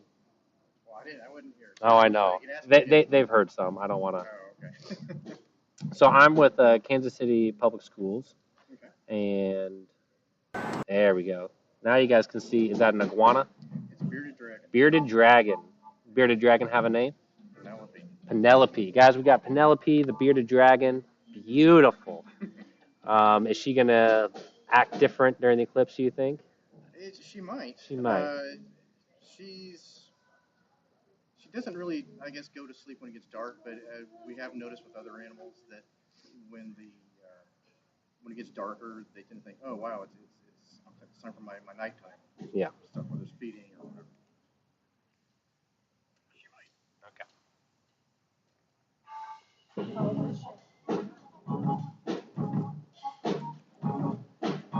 All right, we might just have to ask this without the camera, and I'll sort it out afterwards. Okay. So, here's my question for you. Actually, this is going to be a multiple part question. We'll see how you do. Is there gravity in space? Well, I think that's there is. I think there's going to be some push and pull between objects, but as far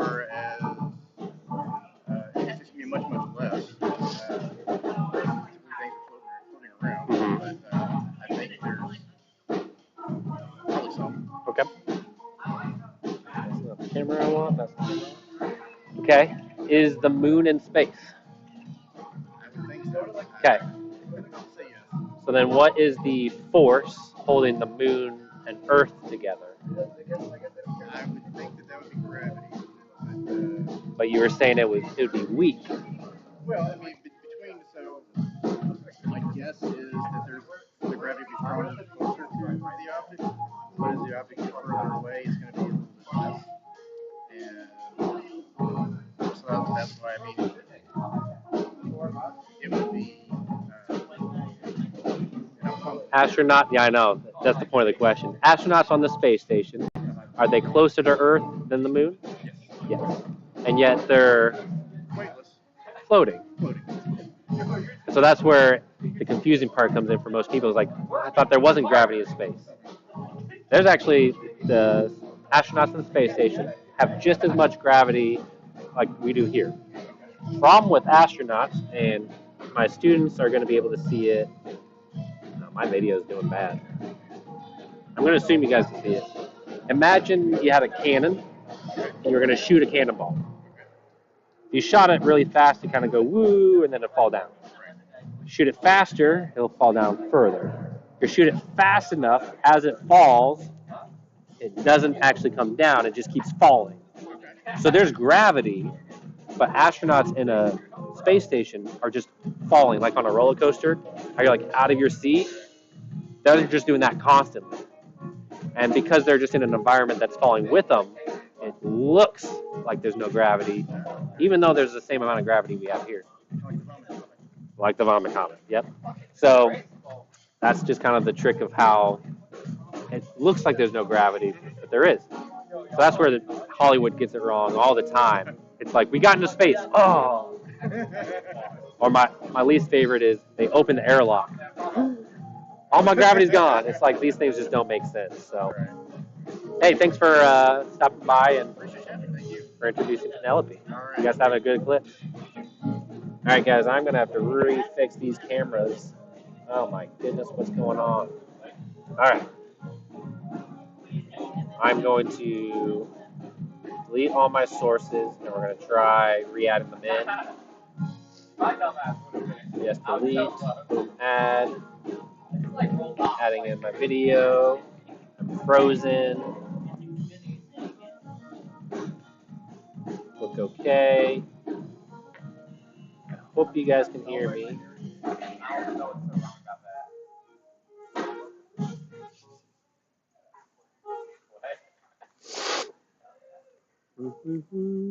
Do integrate in. There we go. Okay. Hey, you guys. Okay. Let me know in the chat. I think video should be working now for that. Audio's fine. The camera, yeah. I was trying to get some camera stuff working, and I think I froze my video. I should be moving now. You guys can let me know. Dealing with a lot of technology all at once, which is very interesting. We are good. Perfect. Thank you. I'm going to do a bit of work just fixing up some of my views. Yes. You shouldn't see anything right now. I know. Trying to fix it. Add existing. Add that. Beautiful. And then add. Let me go here and delete that. Yes.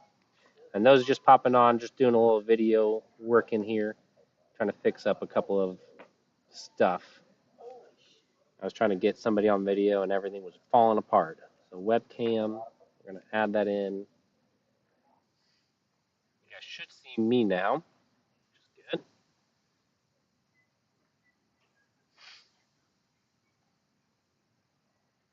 Live stream camera seems to be acting funny though.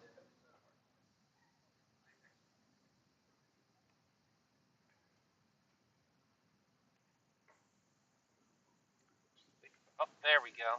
Deactivate, reactivate. Oh, did not like it. Try one more time.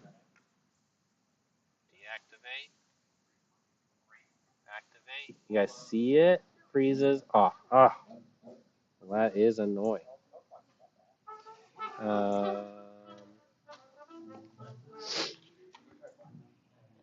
This is where it helped to have tech people right on hand. You guys can see, but it's not. It's just an image.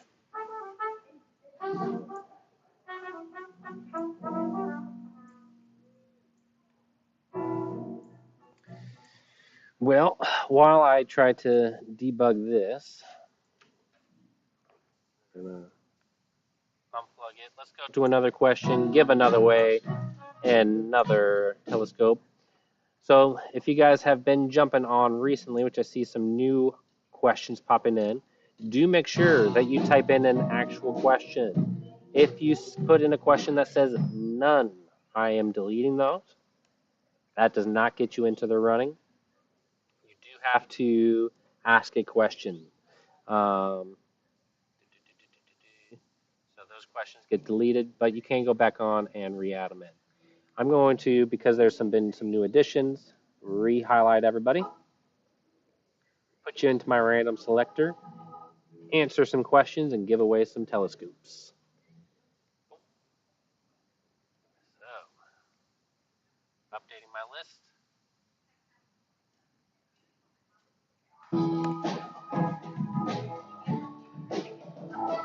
While that all loads up, let's see if I can't get this webcam working. Activate. I hope you guys can hear the music in the background. It's jamming. Okay, spinning the wheel. Let's see who gets that telescope. Who do we got?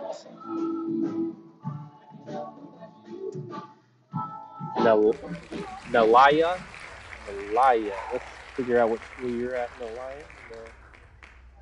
N-A-L-I. Nalaya. Found you. And there is. All right.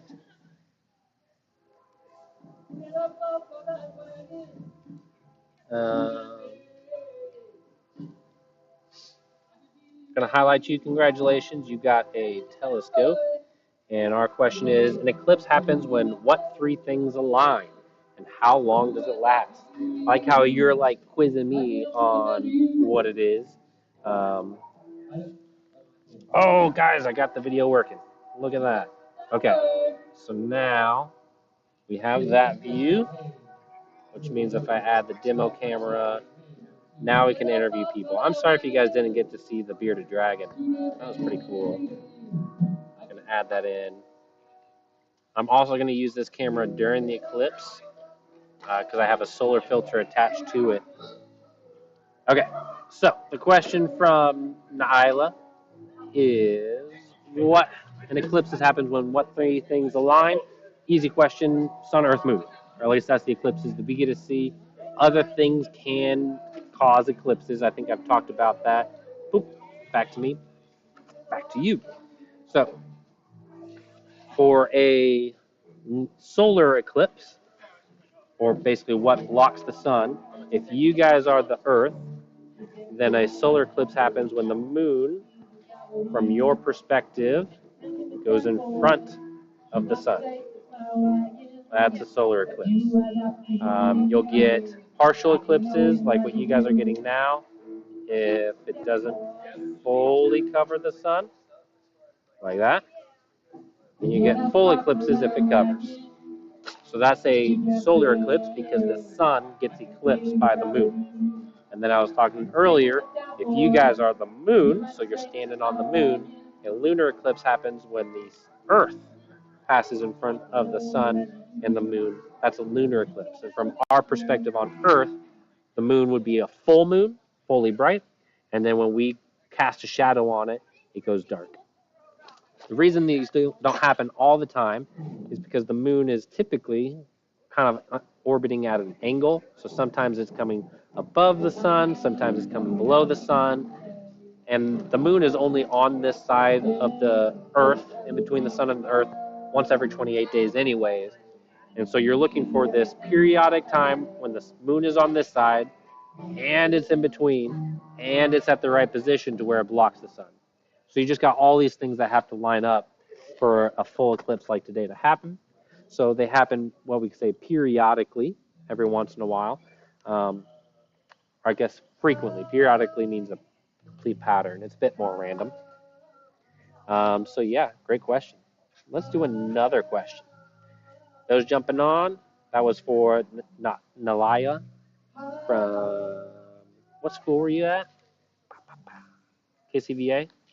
Yes. So congratulations, you got a telescope. Do you want to answer a question live in front of a bunch of students? Okay. That's a gravity model. I left the marbles. You can, like how planets go around the sun or the moon around Earth. Yeah. So, yeah, it goes pretty well if you want to try it out. Okay, let's spin the wheel and give away another telescope. And our next person with the question is Zaire. Zaire, where are you from? Let's find out. Z-A-I-R-E? Nope, Z-A-I-R. Zaire? I feel like we passed that question before. Do you have another question? There you go. Here's a question from Zaire. I think this question is about the specific telescope that you just won, Zaire. Congratulations. But I'm going to also talk a bit more. Is the telescope big? You can see the telescope right behind me. It's a decent telescope. I'm not saying it's anything fancy. There you go. Nice color, good size. Now keep in mind, yours doesn't have a solar filter. I had to make my own, so only use this at nighttime to view the moon or planets or stuff like that. But it has different lenses which will magnify quite large, so you should be able to see quite a few cool things with that. Now, just to continue the question further, there's a ton of different size telescopes, from the small all the way up to some so big we have them out in space. They're like the size of a couple buses big.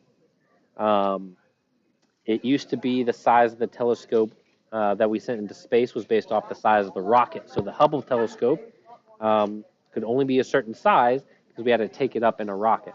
And so there was a constraint on the size. Now with the newest telescope, somebody can put it in the chat. I know you guys will remember what it's called. I can see questions. Yeah, I'll get to yours in a second there in the chat, Christy.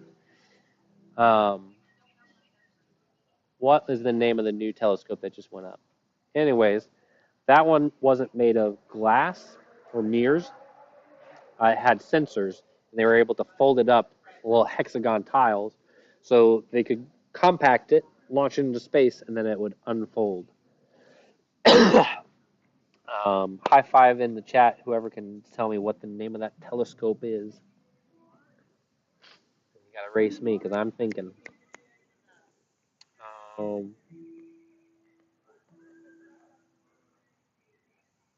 The name of somebody.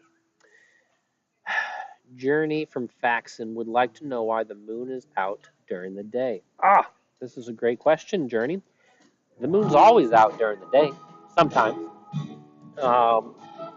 It's just during the daytime it's so bright, and if the moon's on the daytime side of Earth, it's going to be more of a new moon, and so it's hard to see it.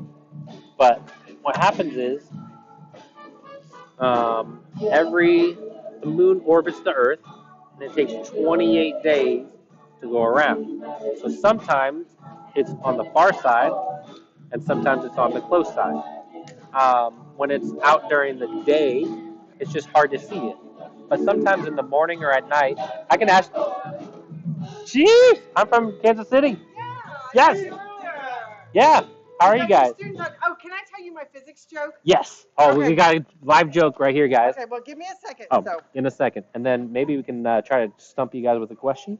oh, that'd be great. We got some Chiefs fans here, guys. Take a second, but it's a great joke. I meant to come prepared with jokes, but Okay. okay. When you've got the moon, the Earth, and the sun, it's a lunar eclipse. Yep. When you have the Earth, the moon, and the sun, it's a solar eclipse. When you have the Earth, the sun, and the moon, it's an apocalypse. They guys see this picture. Now, just to make sure, no apocalypse happened today, guys. No freaking out. It's a joke.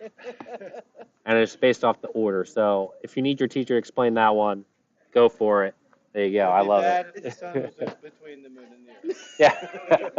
The physics professor gave me Yeah. that one. Who wants to be my question answerer? Sure. Pop a squat in the chair. And boom, we are going to get you on screen as well. What difficulty level do you want? He went super high. What difficulty levels are there? Low, medium, high. Well, let's start medium. Okay, medium. Which planet?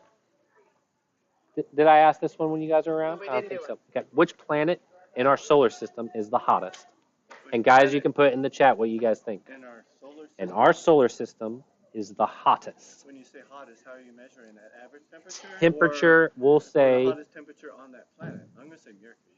we say Mercury, Yeah. anyhow. What's the closest to it? Now, what do you guys think? Well, Tell your teacher. Wait, hold on, Oh, hold on. we might be changing. Uh, Now, the Venus- logic for Mercury was, Well, it's closest to the Closest. sun. However, Venus is extremely hot because of the clouds mhm, keeping the heat in. okay, I'm going to go with Mercury as Still- far as a singular temperature. okay.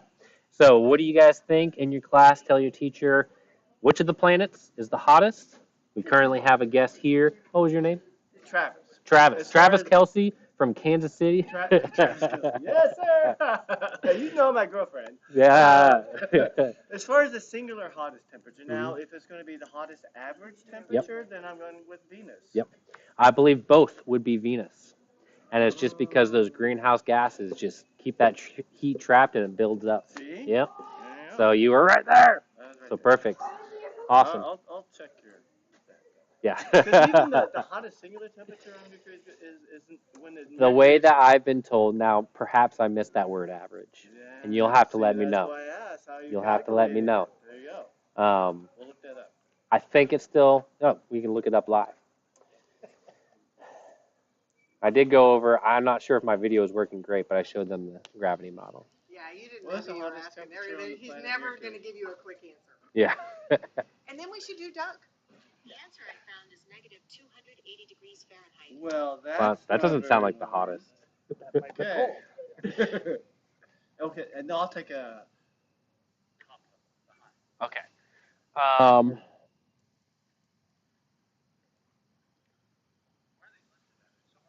In my head on this board that I'm visualizing. Okay. This one's kind of a multi-part question, so we'll see how you do with it. Is there gravity in space? Is there gravity in space? And you guys, please answer along. If you guys missed me asking this question earlier. The only one I know, it's going to be like Celebrity Jeopardy. Well, the if easy he one. gets stumped, he'll pass it over to you. Call a friend. Just space question. Well, when you say space, then you're saying I'm interpreting that as Outer space. with nothing around it. We are in outer space.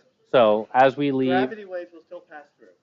okay, is there gravity once you are in space? Yes and no. Gravity still passes through, and gravity will affect you Bless to you for asking me a questions. small amount. So that's a. You ask a yes or no. My answer is yes. It's Yes, just there's much gravity. Smaller. Much smaller. Yeah. Much smaller. Okay. So it's a lot weaker out in Yes, space. it's a little weaker. Okay. That's my Whether answer, it's not his. measurable or not. That's the sister's Okay. answer. I think And is the moon in space? the moon is space. Is the moon in space? Ooh.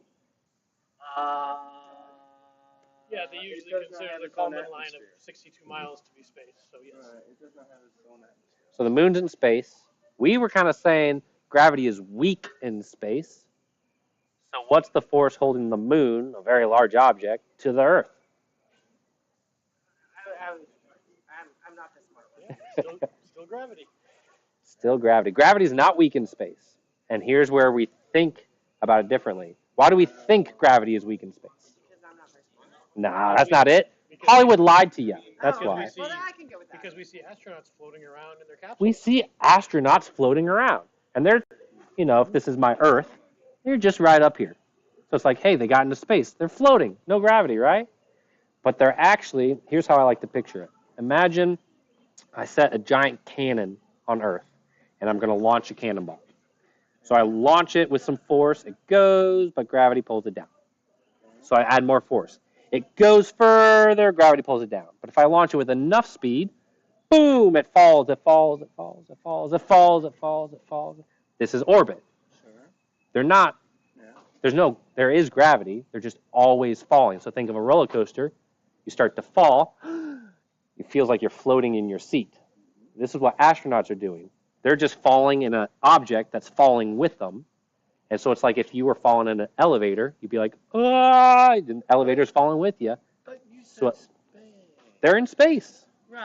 That's space. Right, but space within our solar system, or But even Yep. out where the Voyager is. Yeah. Well, think about, okay, Leaving the solar system. so change the question. It's still effective. What keeps Pluto in orbit around the sun? Gravity. So that's what the gravity model is for. You see how it bends down? If that's the whole solar system, the gravity of the sun's impacting all the way out. So it does decrease, but not like what we think of like, oh, it's very small in space. It's just they're in free fall. And so that's why they appear to be weightless, but they have like 95% the same amount of gravity here. They're just in free fall. Yep. the measurable Right. effect If they is were much able more to- measurable than when we If think. they were able to suddenly stop their orbital Correct. movement, they could still fall straight down. Yep. But they just happen to have enough orbital velocity Very to fast. balance that out. Thank you. Yeah. Awesome. Awesome, you guys. Thanks. All right. Bye, students. Have a good one. I'm getting some questions here in the chat. If you want to be entered to win a telescope, and I have plenty to give away, make sure you add questions into that form, and you should see the link in the description. Get that to your students.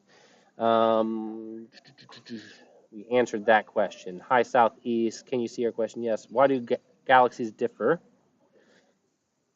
so much in size, shape, composition? Hey, my brother's on the chat. Why do galaxies differ so much in size, shape, composition, and activity?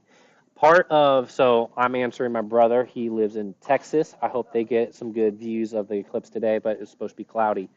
You have what's the age of the galaxy? So when we have a new galaxy being formed, and I want you guys most people when I say galaxy, you think like the sun and the planets.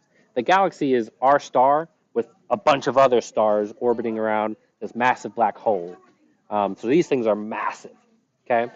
So when you think about different types of galaxies, the one most of us think about is the Milky Way, where you have these spirally arms that are twisting around. It's a pretty common galaxy.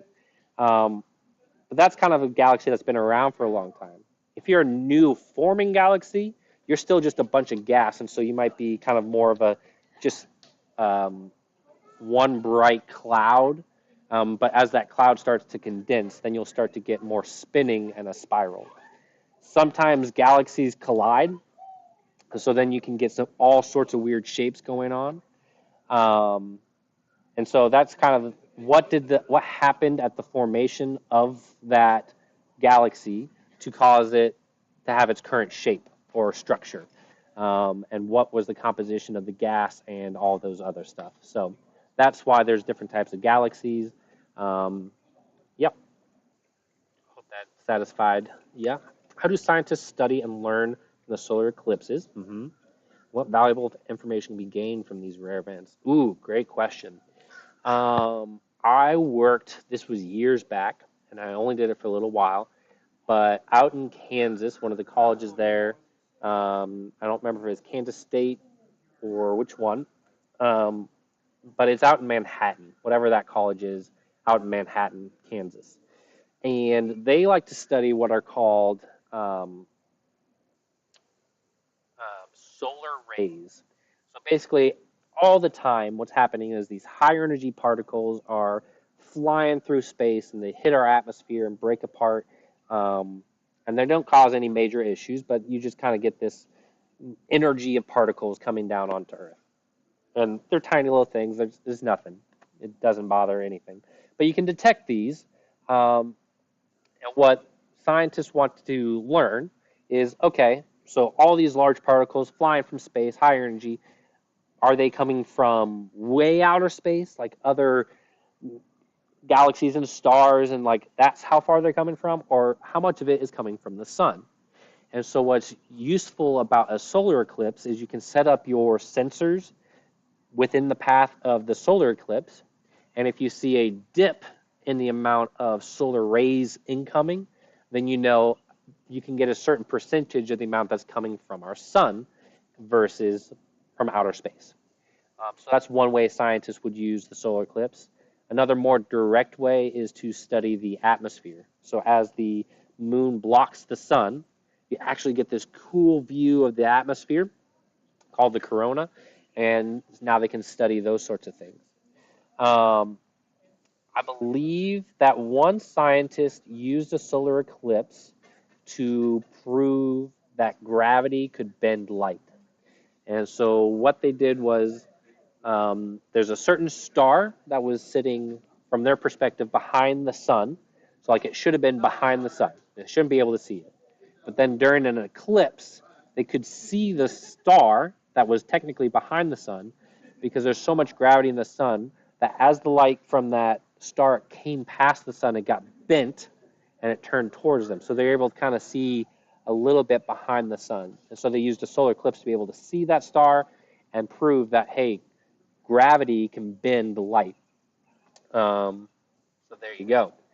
Oh, I've got a question in Spanish, and let's see here.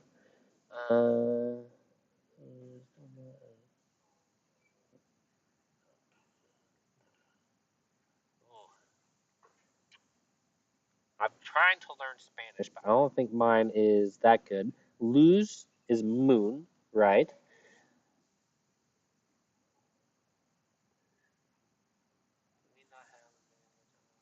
Control. Let me just go ahead and translate this question. That is a. I wish I knew more Spanish than I do. But if someone wants to translate that for me, I'm going to go ahead and. Oh, now look what you're doing.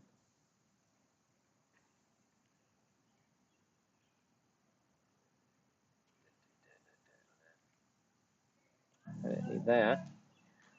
Lost my chat for a quick second. I'll get it back. Chat.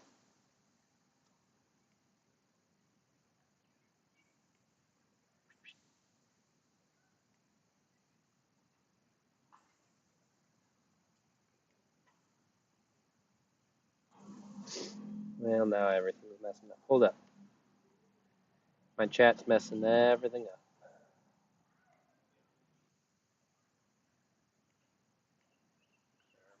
Video is in the right spot.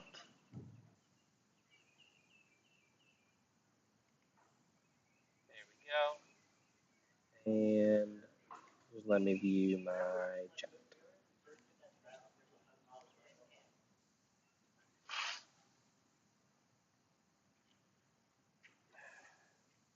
Okay. You'll have to pardon me. My chat seems to have gone down for a moment.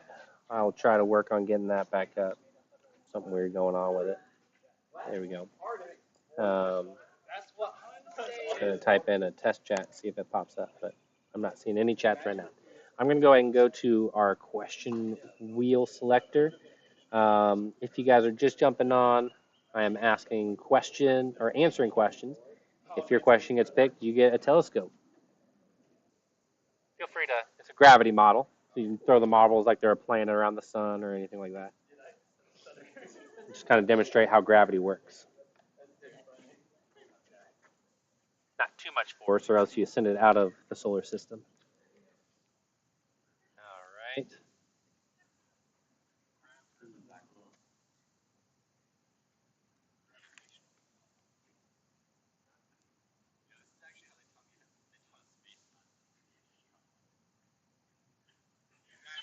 My bad. The planet is done.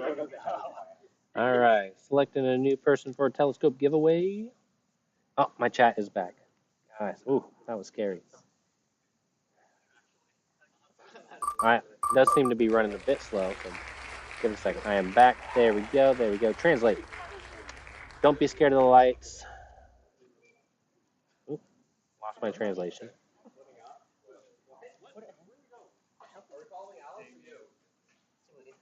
I've got plenty of more marbles, so don't worry about it, guys. That's all right. Perfect. Hey, you guys have a good one. All right, our winner for the next telescope is Raciel Ayala. Oh, I wasn't supposed to give that name, but let's find you and what school you're at.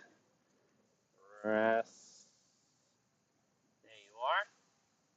Ooh, what a good question. Okay. Rafael from KCPS. Congratulations, you got a telescope. And our question that you have is, how many rockets have been to space? So many rockets. Oh my goodness. I don't think I can give you a number. But if you think about, we have been sending rockets into space since the 50s, probably just starting to test out rockets and stuff like that.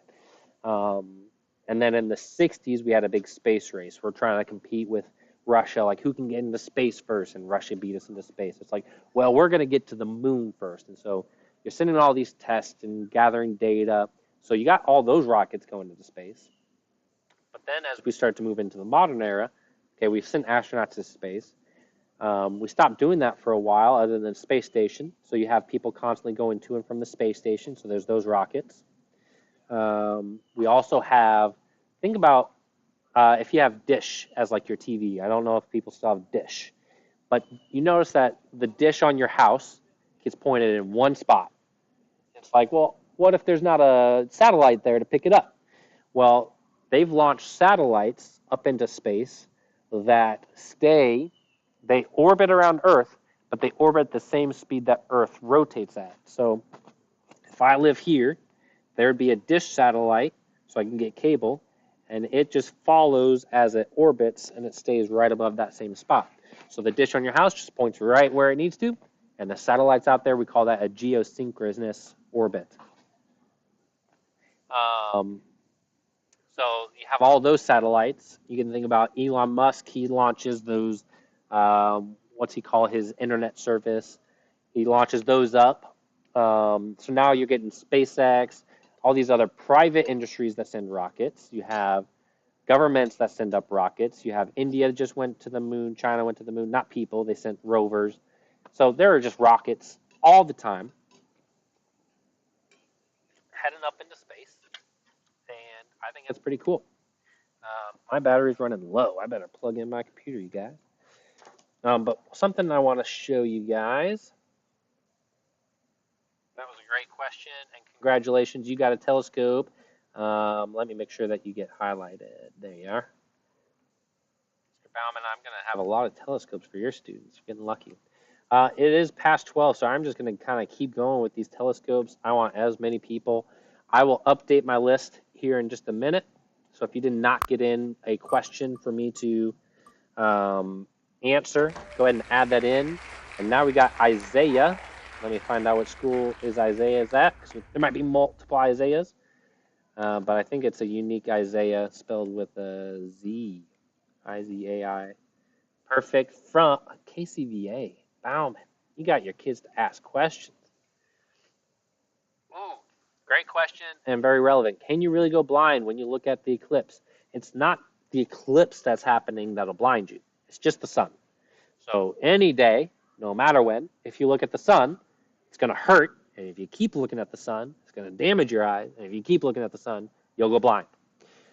The reason that the conversation comes up in the eclipse is because now everyone's curious. What's going on? I want to see it.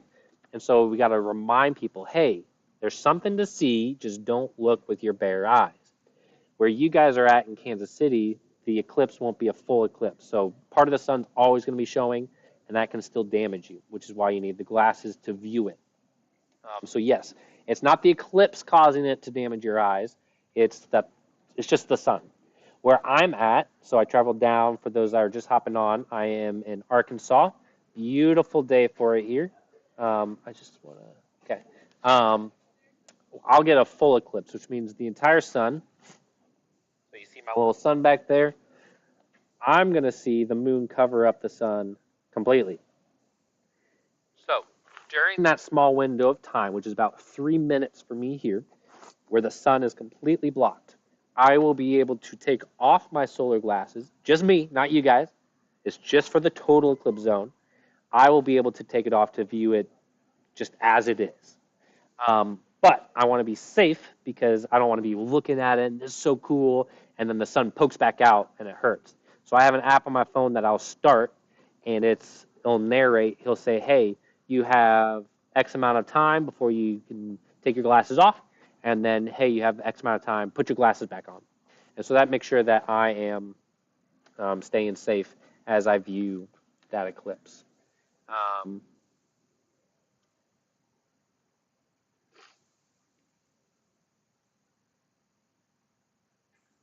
just going to share out my link to some people. I see I have 20-something people watching. Let's go ahead and run a test real quick. I want to see if you guys can see the sun. If the sun's kind of creeping towards me, which is perfect. So during the solar eclipse, it'll be bright right here, and I can show you guys what's going on. Oh, perfect. All right. Now, I don't know if my chat is working right now. I haven't seen any new chats come in. If somebody would post a couple of chats there to see if it updates, I might be missing the live chat feature on my program. But while I wait for that to come through, okay, I have this camera here. And what I want to do is to show you guys. Yes. Thank you. Chat is working. All right. Thank you for those tests, everybody. Thank you, Nims. All right, so I've got, this is going to be a bit weird, but I got just a normal document camera. But what I did is there's normally like a slider here to cover up your camera view. And I just modified it. I drilled a hole. And then over the camera view, I put a solar covering.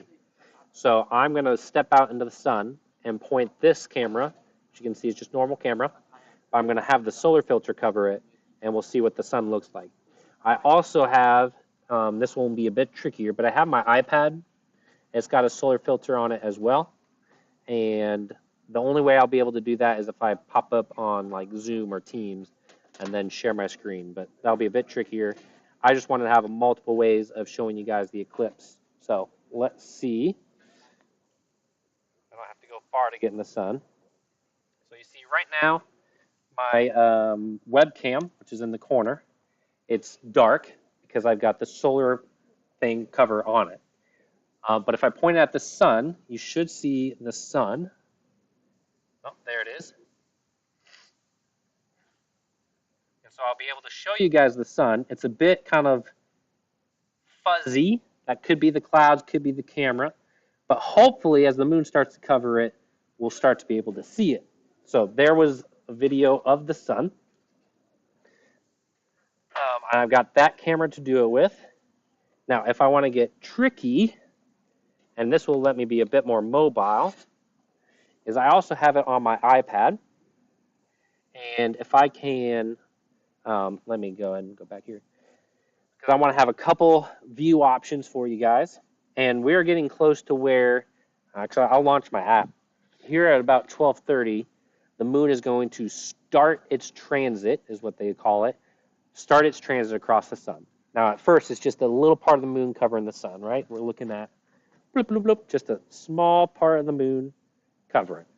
But that's it starting as it comes across. So that should be starting soon. I've got this, I was mentioning, I got an app, and it's going to, let's head to the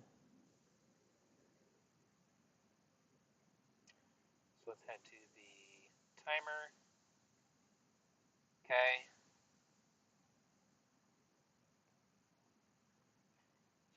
data, okay. Just trying to figure out. Okay. So with this app, I've got to tell it where I'm at.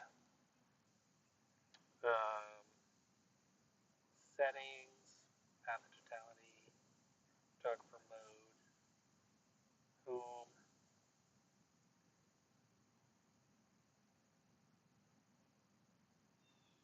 Probably should have set this up beforehand. What do you guys think? Select an eclipse time. Total for. Gotta buy it. Unbelievable. How about we just do a Google search and we'll get our times.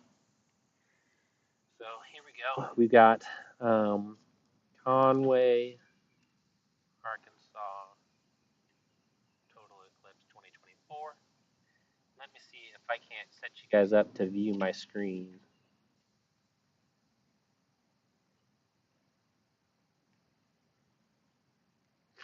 And then we'll try to answer more questions.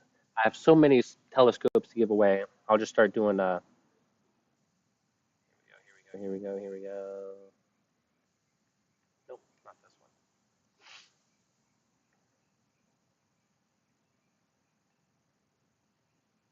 I think this will have it. So, pretty soon, the moon will start to eclipse. Now, if you guys have glasses, safe glasses at your school, you'll be able to start to see this. You might want to wait more towards about 1 o'clock when it's covering more of it, but you'd be able to put these on and see it start to make that transit. So it's saying I have 1 hour till totality. What I want is just the normal times.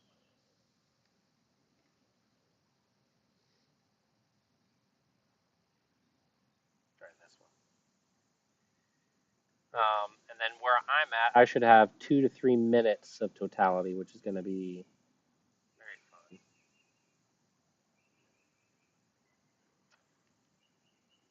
Well, I'll search for that while I do some questions.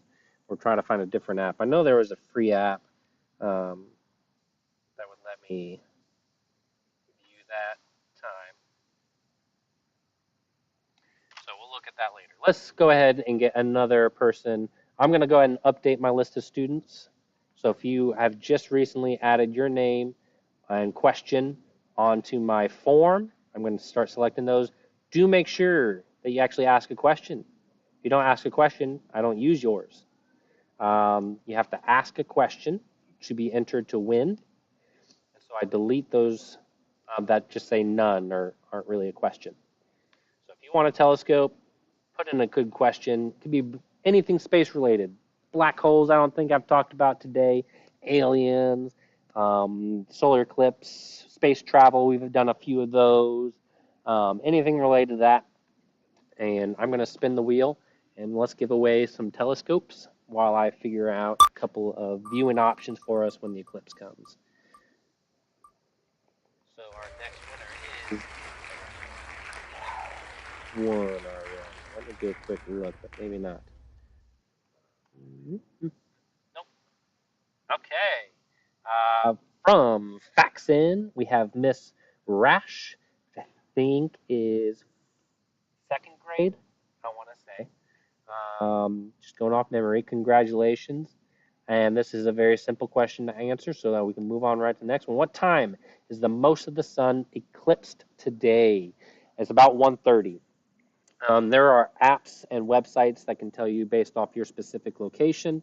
So if you want to know the exact time, you can look that up.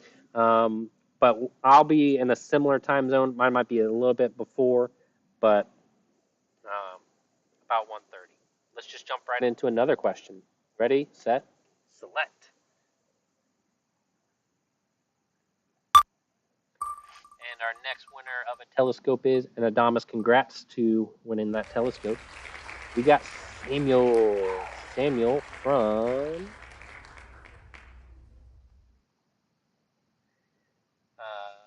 KCPS, but this time Mrs. Wilson. Congratulations, Samuel. Our question here is, this is a good one. We haven't talked about animals. Does it affect all creatures like animals? How about birds? They are always flying around. Yeah, so solar eclipse will slightly affect animals, mostly in just kind of a confusion, because some animals, they go, it gets really dark, at least here where I'm at in the totality. And so some animals are like, oh, is it time to go to bed? Bugs will also be confused. So mosquitoes tend to come out around twilight, dusk, night. And so mosquitoes tend to come out during an eclipse. It would be a fun experiment to just go to the zoo and see what animals do. I imagine confusion and just kind of like, but we're only talking about a 3-minute window. And so even if they are getting a bit confused, that should correct itself after a few minutes. So you might see a bird go, oh, I probably need to fly home to my nest for bedtime. And by the time he gets there, it's bright again. And he's going, what's going on? You know, animals aren't astronomers like we are, so they don't really know what's going on. And great question. Let's spin the wheel again. Congrats, Samuel. You got a telescope.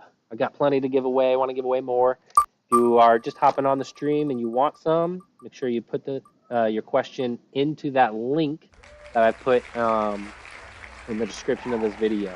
I see questions coming into the chat. I'll try to answer those sometimes, but you don't earn a telescope for me answering those there. So make sure they get put into the correct chat.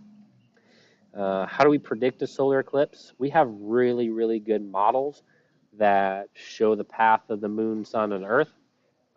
If you're just hopping on, I took a tour of this art museum and saw a mechanical model of what the sun, earth, moon looks like. We even saw one that was made out of Legos. You can go back in the stream and see that, or I might go back again after the solar eclipse. They have a lot of cool art images from how different cultures have viewed solar eclipses. They have really good large pictures of the sun, earth, and moon I could show off.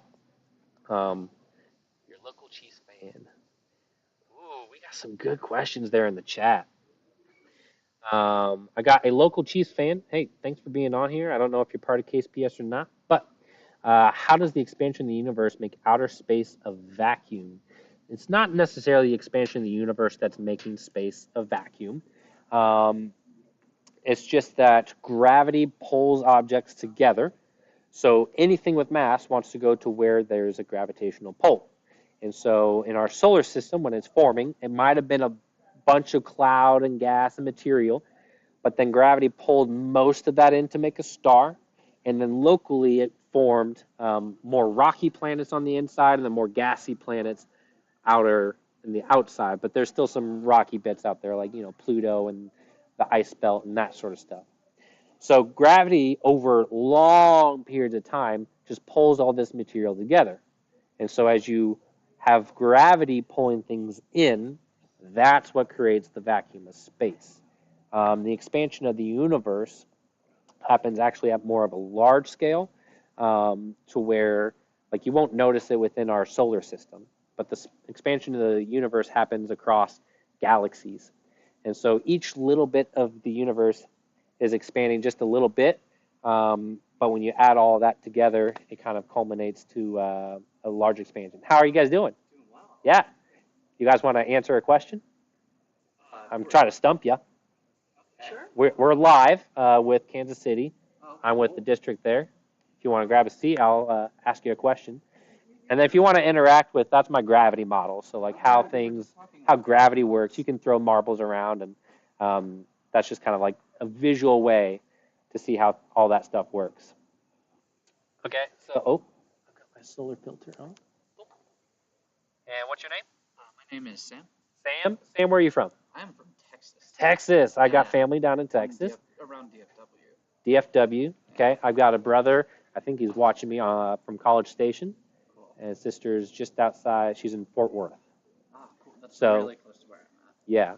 And so you guys probably went, weather doesn't look great in Texas. We're coming on up. And that's Yeah. exactly what I did. Okay, here's my question for you. And students, feel free to try to answer this. I think I just did that question. So on average, which planet in our solar system is the closest to Earth?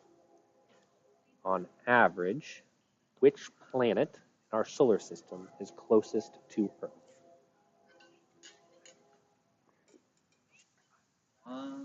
You guys tell your teachers what you think the answer is. And, I mean, it's either Venus or okay, Mars. 2 options. Mars is.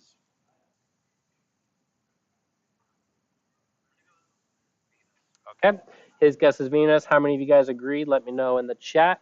And the correct answer is, and this is, I only ask trick questions. It's Mercury. Yeah. Is it? Yeah, it's tricky because think on average, Mars goes way on the other side. And so when you look at the average, it's way far away a lot of the time. Yeah. Whereas Mercury, it's always close by. In fact, Mercury is the closest planet on average to every planet. It doesn't mean that if you ask what's the absolute closest the planet can be, Mars wins. It's the closest. Yeah. I think it's Mars.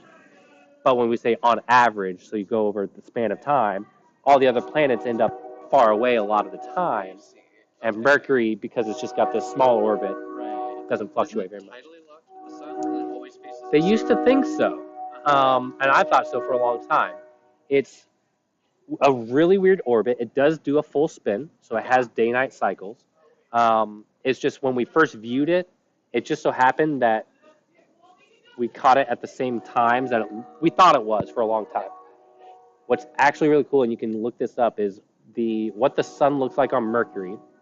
Because it's orbiting the sun slightly faster than it rotates, you get it where the sun comes up, pauses, goes backwards, and then finishes and goes on. Oh, wow. So I think, it's like, that would be bizarre, but. Yeah, I like Mercury a lot. Oh, there you go. I was going to ask you for a space fact, so we got out of Mercury, but if you have any others to share. There's so much pressure. Oh, I know.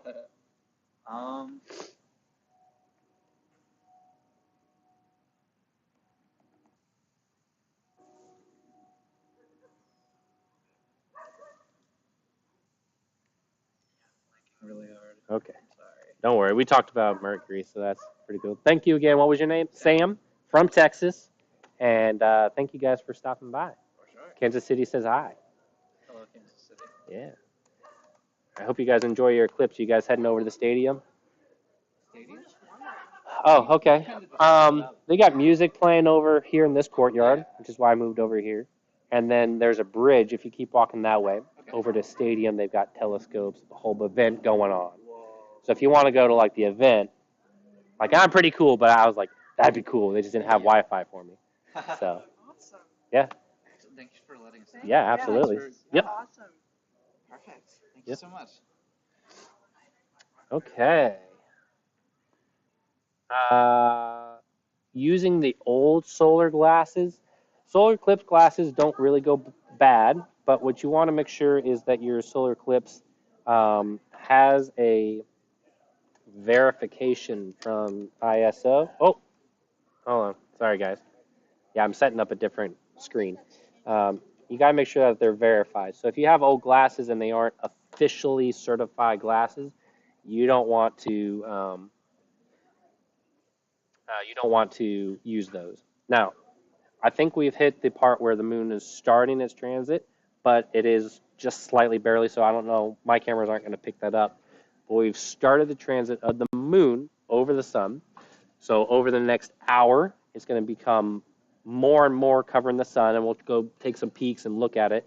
The sun's creeping into my space. I might not even have to move. It's going to be right there. Weather, we've got some light clouds right now. Hopefully those blow away. We'll still be able to see it whether there's those light clouds there or not. So not worried about that.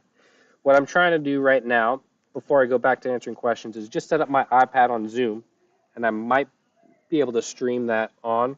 If that doesn't work and it's causing too many issues, what I'll do is I will try to just video it on my iPad and share that with you guys after. It should be similar to what my other webcam is doing. But we are about less than an hour to view time, which I'm just going to be blown away. So second while I log in, and I'll get the question spinner going again. We'll give another way. Tivier Johnson, you are the next one, and let me make sure I'm here. You were selected, and that was Johnson. No, Tivier. Congratulations, Tivier from Faxon. You got a telescope. When was the last solar eclipse? We actually had one in October. It was just a partial eclipse, and it was cloudy, so nobody talked about it at all because nothing really happened. Can't see an eclipse through clouds. But then back in 2017, we had an eclipse that went right through Kansas City. I don't know how many of you were old enough to see that, or if your school was in the viewing side. Okay, I'm going to start that. Nope, don't allow. Leave. Boom.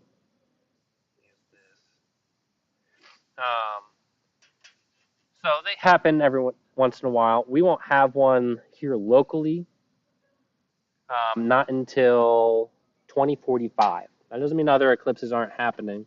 It just means it won't be for a little while. Okay, so I have got that on, and I want to switch camera. It'll be black.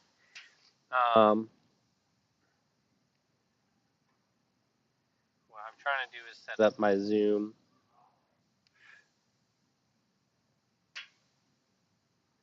To view the eclipse. And then maybe share my screen. So we'll do that. All right, I think I spun to get another question. So let's see who else we can give a telescope to. While I also set up my video. Oh, I have people hopping on my. Yeah, I guess you can also join that video. But for those of you hopping on my Zoom personal meeting, there's a YouTube live link if you go look at the updated thing. I'm not going to stream much on the Zoom link. But if I do my share screen, give me just a second. I'm going to try to add in so we can use the iPad. Let's see here, window capture. Should be Zoom. Okay.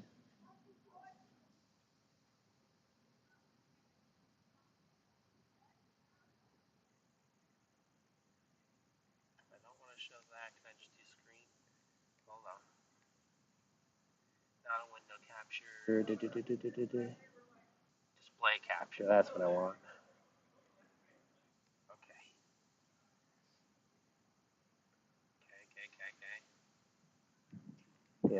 Yeah. Settings not responding. Don't crash on me. Exit. Oh.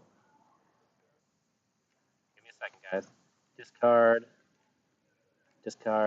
Okay.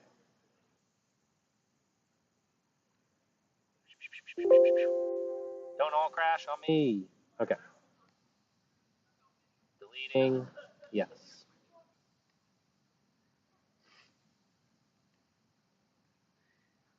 All right. Yep, and one more. Don't worry, guys. I'm still here. What I'm trying to do is, actually, I can do it from here so I don't go away. Do a display capture. Click OK. And it should capture primary monitor. That's going to be trippy, but that's okay. Because then what I can do is hop over to Zoom. And we'll get the chance to see if this will work. Thank you. If you put it just in this, or yeah, thanks. Appreciate it.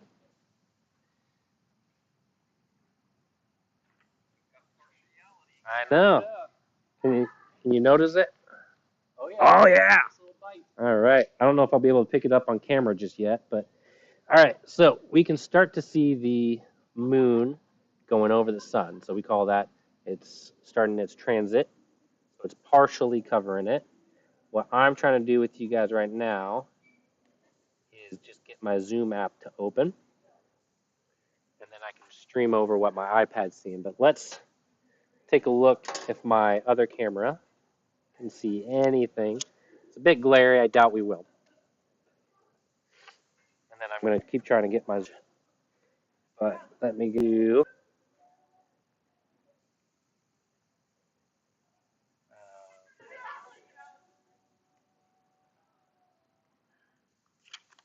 You guys are just seeing my crazy display.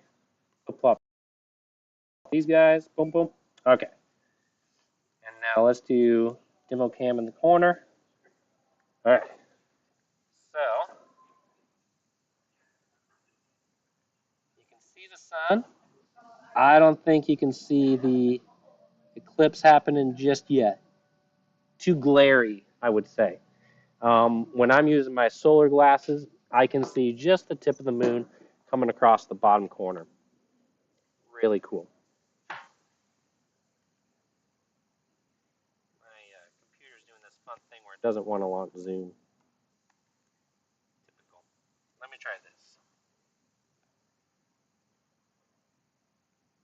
So I'm going to share.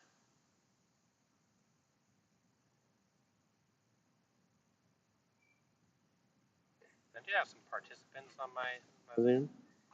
Invite, copy invite link. I'm just going to email this to myself and do it that way.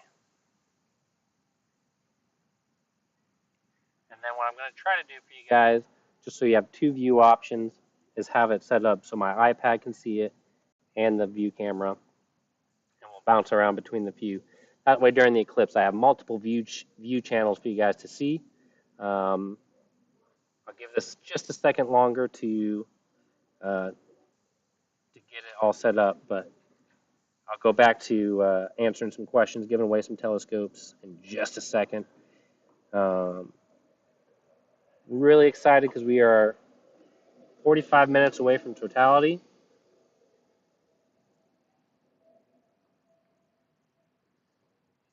So I bet some of you in Kansas City, if you got the glasses, can now start to see the eclipse happening.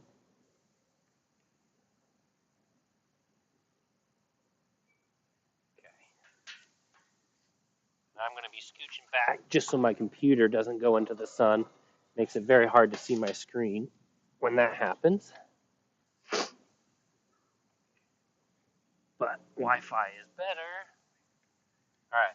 Let's go ahead and answer a question while I get all that pulled up. So, question time. I've got Natalie. Natalie, you're a winner.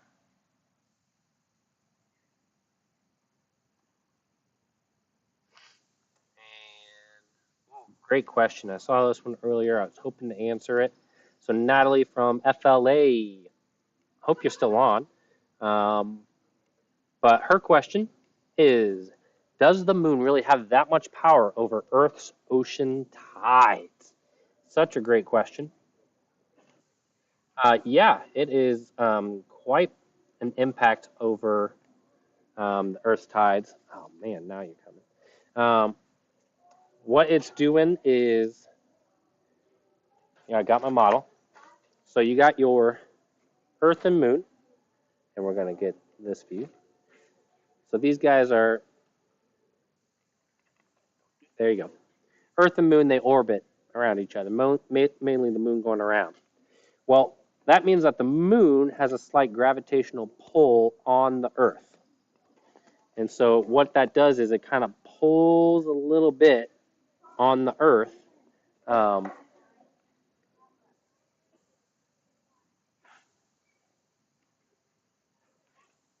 And so that's kind of pulling the tides, as we talk about, the water up a little bit on this side. It kind of just squashes on either side. So there's actually a high tide on the side that the moon is on. And there's also a high tide on the opposite side of where the moon is at. So that's kind of an interesting effect. And then as the moon goes around, the high tides is following where that moon is at. It's actually quite interesting because the Earth is also rotating as it goes around. So you have the Earth rotating as the moon comes around. So the Earth actually drags the high tide forward in front of the moon. So the high tides actually kind of speed the moon up just a little bit, which is kind of cool. So my computer doesn't want to launch any of the apps. So I don't think I'll be able to show the Eclipse on the iPad. But what I can do is record it on the iPad and then put that video up on a Google Drive for all of you. It should be a similar view as to what I can see with the other camera. I'll go test it out real quick. So pull up the camera. See what we see. So yeah, even with the iPad, I'm still not getting a, still can't see the eclipse happening. But here locally in Arkansas, we can see the eclipse happening with the solar glasses on. And so some of you guys should be able to see it. I think Texas, they're getting the full thing. That's where my family is at. So it might be getting dark there in Texas. And then that dark shadow just keeps coming up towards us here. All right.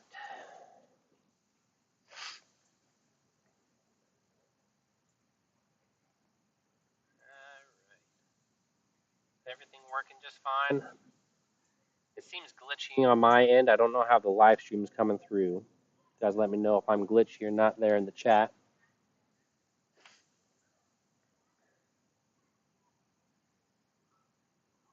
And what I'll do, because I have something for it. So I'm going to set up this so I don't have to worry about the iPad.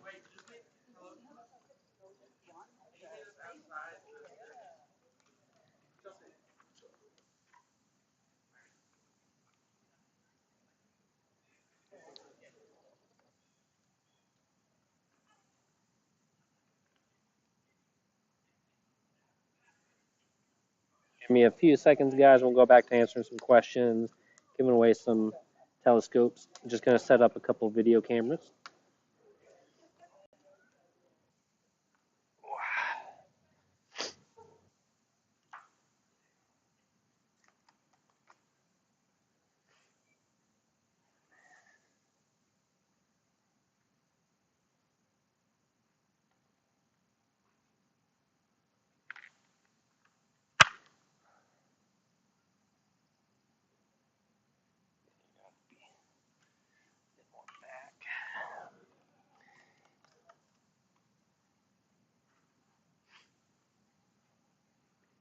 Okay. And let's do a quick check. Can we see the eclipse yet with camera? Am I freezing up? There we go. We'll put our camera in the corner.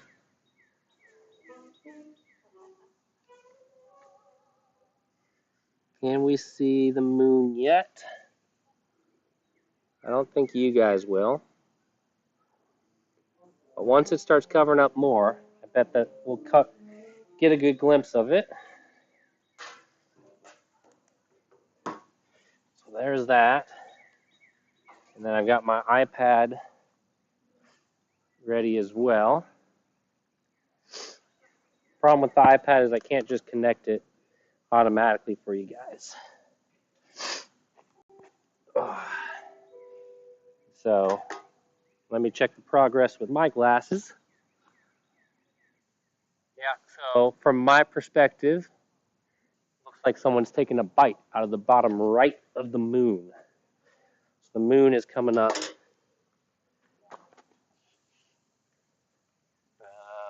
Lost my son. Here's my son. My buddy the sun. Yeah, I'm glitchy. Ah, man. That's a bummer. So right now the moon's kind of taken out. Yeah, it is very glitchy. I'm going to try to to shut some things down on my computer to help it out. Just taking out a little chunk. I'm also going to scooch myself back closer to the building. Hopefully pick up on some more Wi-Fi. And then I'll just step out once the eclipse happens. And have a couple cameras. So we got about a little over 30 minutes before the eclipse happens. Wi-Fi is just dropping. Oh, I got a question about black holes.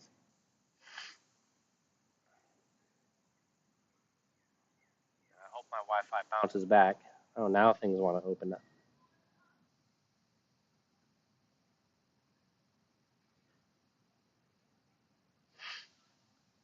So here's what I'll do. I have people joining my Zoom.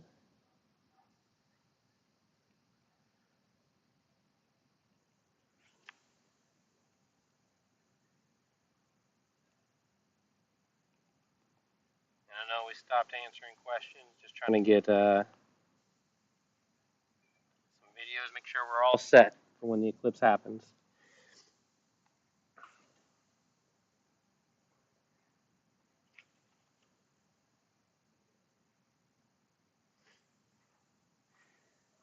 So, teachers, I'll have my Zoom link open as well, but I don't know if that's going to be any better than what I've got here. It might be less glitchy.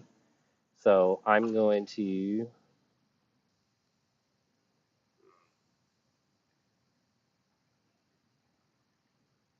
get that link for you.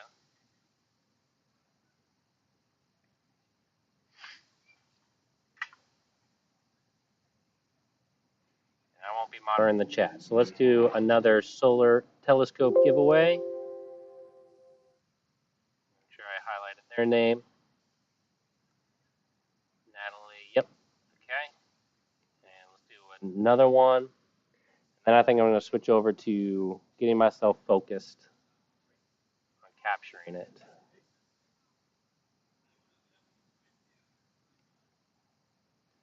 And that'll help me eliminate some of the stuff going on my computer because it's struggling.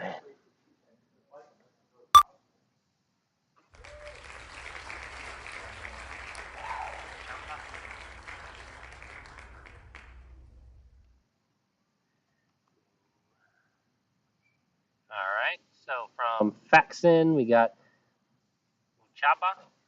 Sorry if I mispronounced that. You just earned a telescope. How long do certain eclipses go? Yeah, they vary, and what they vary on depends on how close the moon is to Earth. So it's all about the positioning. If the moon is closer to the Earth during the eclipse time, then it'll be larger in the sky, and therefore they'll last longer. So this one here is going to last about 3 minutes, which I think will be cool. Great question, and you got a telescope. Let's do another one.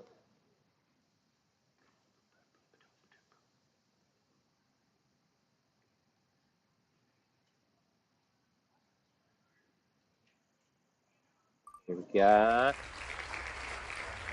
Liana. See where school you're at from Oleana. Oleana from KCVA. 3 questions for me. Well, this should keep me busy. There we go. What do you think about solar flares? I've heard that in 2025 there's going to be. Sorry, it's hard to read this question.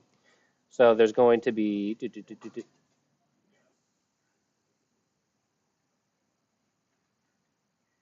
be a solar storm. I don't really know if that's real.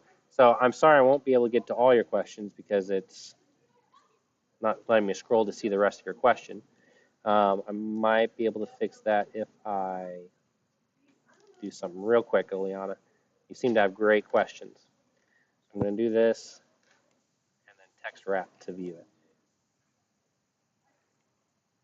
There you go. We'd love to know. Okay, so first question, solar flares.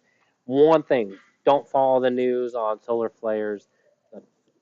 there's so many spam news things about solar flare is going to knock out power. It's the biggest solar storm, and oh, this asteroid's passing close to Earth. Those are clickbait. They're just to get you to read something, and then you go, oh, you just told me a news article about how something was just going to go right on by. So, like, what does that tell me? Nothing. So ignore those. Solar flares can be dangerous because they can send a lot of high energy, which could knock out some electrical stuff. Will we run into that problem soon? I don't know. But we can certainly be smart and plan ahead, and then I don't think you'll have to worry too much about a solar storm. And I don't think they can predict that far in advance about for sure what a solar storm is going to happen. Even if a solar storm does happen, it has to be on the side of the sun facing the Earth, and it has to be pointed at where Earth is going to be. Solar storms could just shoot stuff off randomly out into space, and we're fine. So I wouldn't worry too much about it. What makes us human? And how did humans become? Depends on your worldview.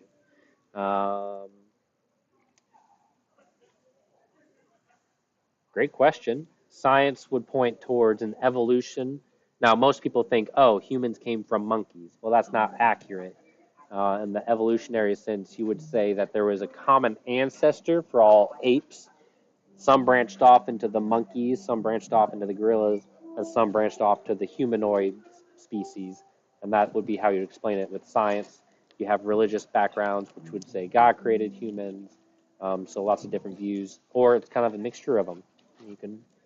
But that would be how science would explain it, is that evolution brought that along. I've also heard that there is another planet just like Earth, but it rains glass.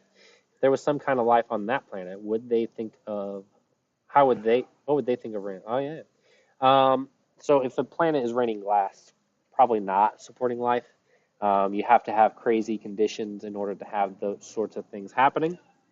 There are plenty of planets because there's billions of stars. And maybe not every star has a ton of planets, but most do. And if you have some Earth-like planets, then you could have something there that works. Now, the question is does any other planet have life? That's a big question, and we don't have a definitive answer yet. A lot of people can throw out numbers and say, well, probably, but you're kind of left with statistics. We haven't found anything on Mars or any other planets here in the solar system. People are hoping, but it's not out of the question. Great questions. I can tell, Juliana, you're a thinker, and I hope you enjoy your telescope. Let me pop over. I haven't checked in. What's inside a black hole? Question. Good question. Yeah. So inside a black hole is all the stuff that fell into the black hole.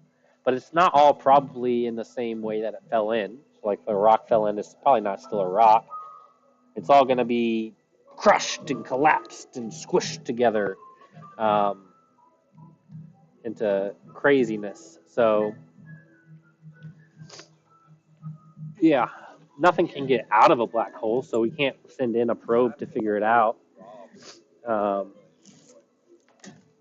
So, great question.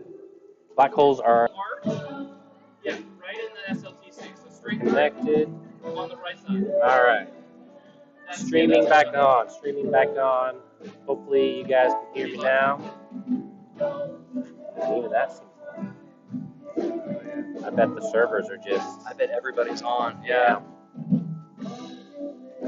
I think audio's coming in fine. Okay. So according to my boss, we are back to on. Let me know if you need anything else. Okay, thank you. They can hear me. And I think just the video is a bit glitchy. Is that what's going on, you guys? You guys can put it in the chat.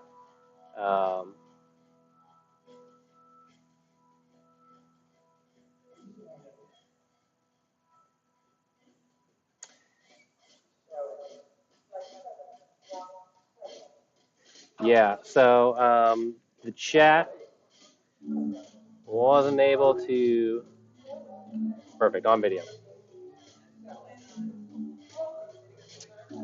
I'm probably just going to have to shut chat down just because that link was not supposed to be shared with students, just teachers. So let me see if I can't get chat off for the rest of our viewing. And then we'll make sure that we're all set up for the rest of the Eclipse. Got a couple camera angles that I can show. Oy. Okay. So I'm going to shut down my Chrome. Hope that helps. Perfect. And can I turn chat off? Oh, I have no viewers.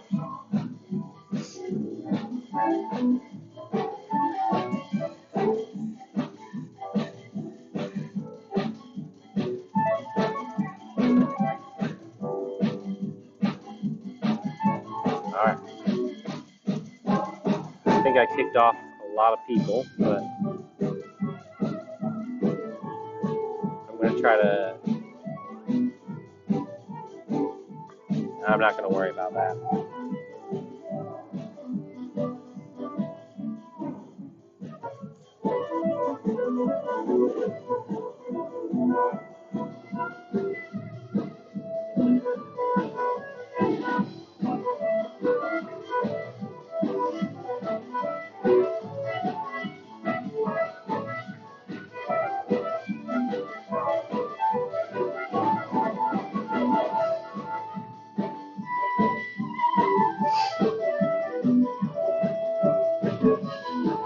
There we go.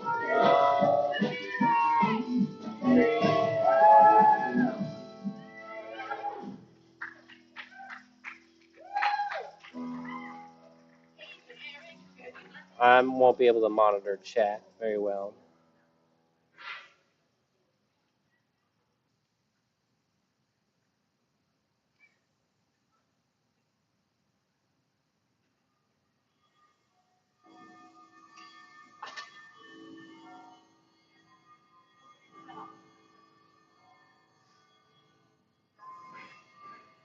And let's see who is... Okay. So as we get viewers on, enter the number 91. I'm going to try to set up another way for people to view. So we have a couple of view options. Sign in approved. And so I'll put that update on the invite from today. Just give me a second. But we got about 20 minutes until totality.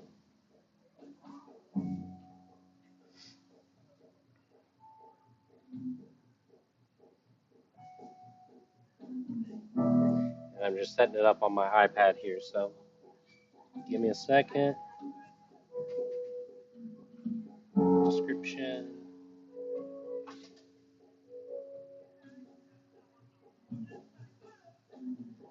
Zoom link.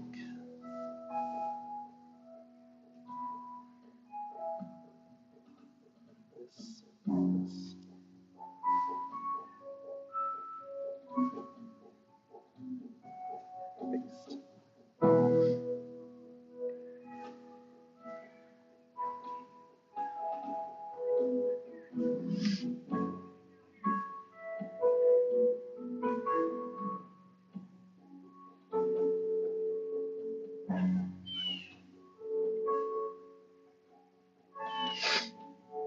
Okay.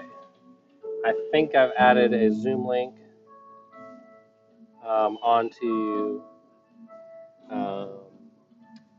for teachers that are on to show what's on the iPad.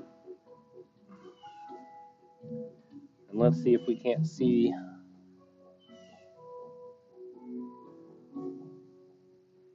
I want to see my screen, not theirs.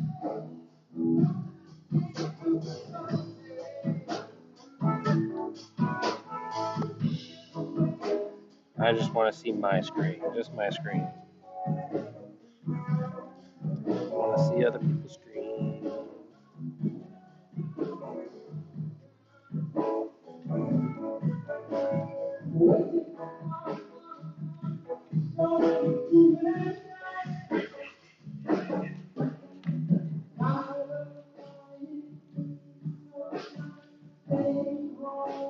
Alright,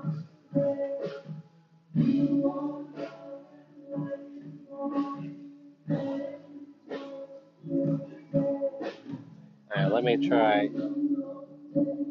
And my screen become bigger. Like my screen to be the main screen.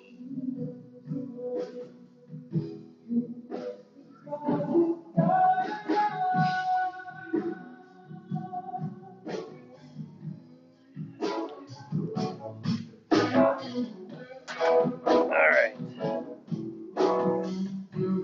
Let's see. You guys can still see the sun. You're not able to see the moon just yet. So we're still doing good. So when we are at eclipse time, I'll turn this camera just so you can see the quad, and you'll be able to see the light kind of go down. I'll have this camera here, which I'll use to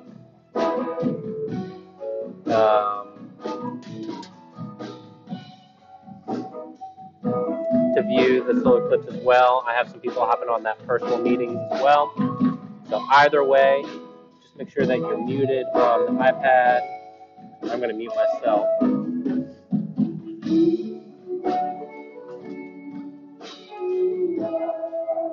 I'm trying to get it to where I can just pin my video. That's what I want other people's videos.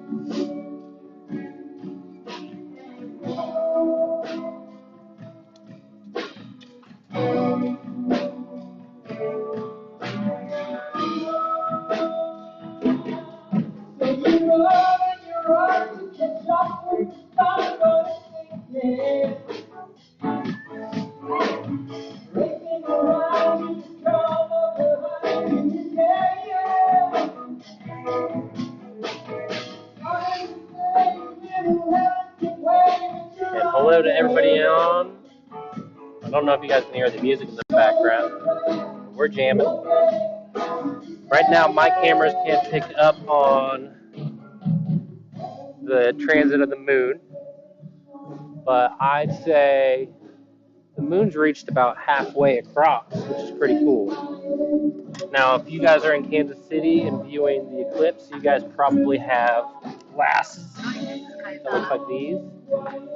And so what you'll want to do, and if you're joining my personal Zoom link, you're hopping on my personal Zoom link, don't worry about audio or anything. This one, I am just going to be showing the eclipse, but I'm doing everything on YouTube Live. If you want to see interactions there, but once the eclipse happens, the iPad will be recording. Maybe have both up. All right. And I see I get more viewers in. So if you got your glasses and you're going out sometime today, do make sure that when you look at the sun, this is fully covering your face. And then look up, come down, and then you can take the glasses off. We don't want to damage your eyes. You should never look at the sun directly. There in Kansas City, there will not be a moment for you to take off your glasses. Okay? So you guys will keep glasses on the whole time. I'm in a space where there's totality. So what we're hoping to see is some good views. I'll show you guys what we'll do. So I'm going to leave this view there because you'll see how bright it is. And when the totality happens, it'll just get dark, which will be really cool.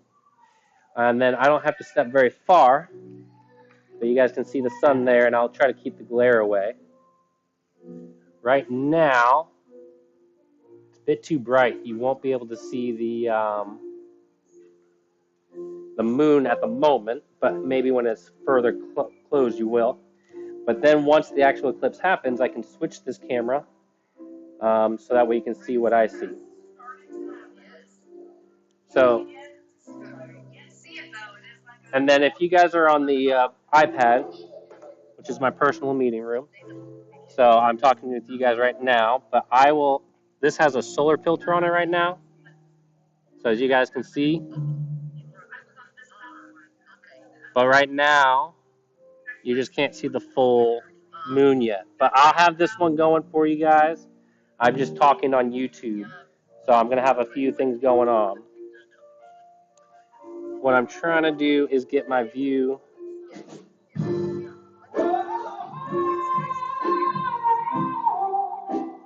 I have a time when I went out at 45 minutes.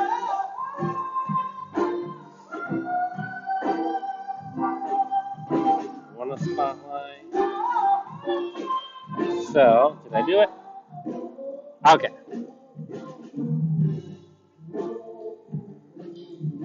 All right, so for those of you on my personal meeting room, I'm going to have the iPad set like this. You can kind of see that the moon is chomping off at the bottom of there, the sun. What's more important is when the eclipse happens, I'll take off the solar film and show you guys what's going on. But you hear there's music in the background, so I'm going back to my YouTube.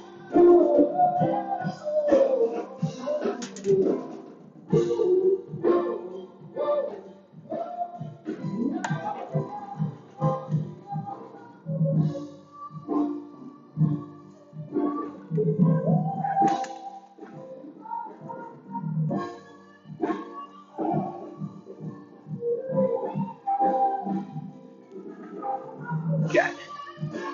So I set up our iPad, and teachers, if you're interested in having that view as well, I updated the Zoom link. You can see it there in the background.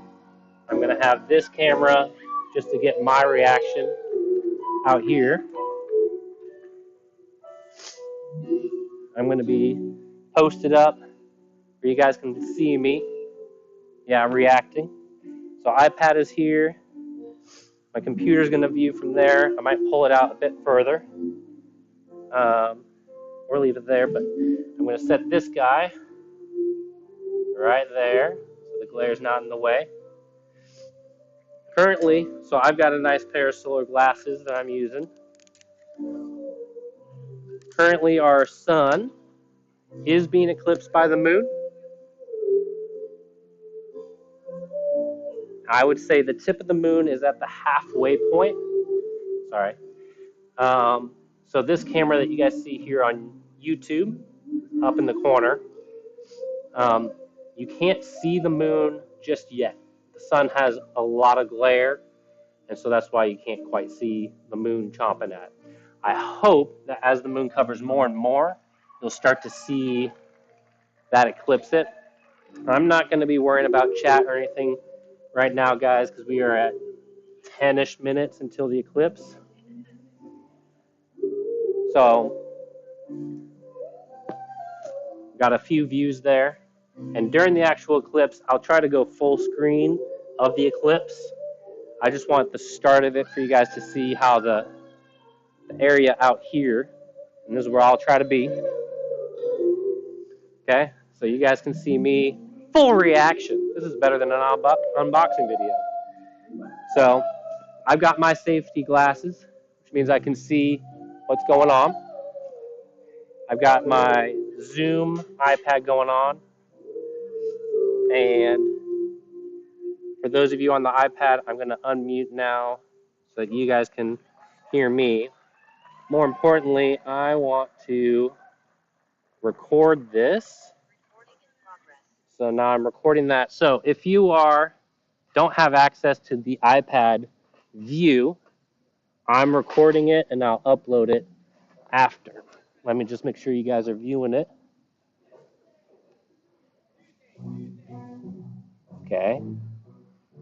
So iPad, you guys can see, beautiful. Now when the eclipse happens, I got a few things I got to remember to do. One, experience it. But I got to take the solar filter off of the iPad so you guys can see what's going on. Over here on YouTube, you guys, your camera, I just have to slide it over, and then you guys can see what's there. So I'm going to center this without a glare. And then the main view on YouTube, as you can see, you'll be able to see it get dark. So we have a good few views. After a minute or so, I'll try to come over and make it full screen for you guys on YouTube. I'll switch the view so it'll look like this. Let's just make sure it's working. So if I go to there, now you'll just see what's going on. But for now, I want you guys to see, it get dark here. So I got a few things I'm gonna be working to doing. And over here on the iPad, you guys will just kind of be watching from there. It looks pretty cool. Am I forgetting anything? Forgetting lunch. I'm hungry. I could go for a Milky Way or a Mars bar. You know what I mean? Okay, so checklist. First thing I want to do is open up you guys' views. I'm going to get stuff out of my way or I'm going to trip. You guys don't know how excited I am for this. The one in 2017, where I was at, got cloudy. I missed it all. Big bummer. Oh. All right. So on YouTube, I've got a headset, so you guys should hear me just fine. Actually, I'm curious, how many people we got watching now that we're close? 24? You can let people know that we are getting close to totality.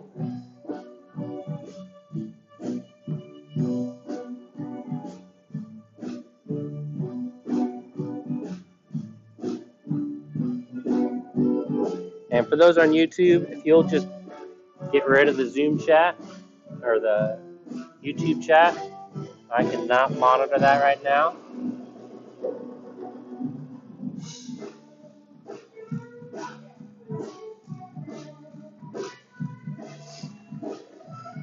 There you are.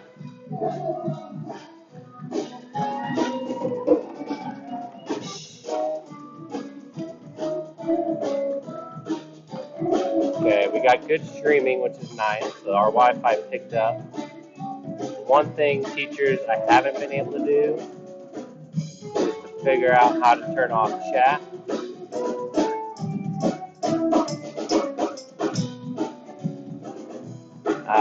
iPad view, if you go to the original invite, I've added that in.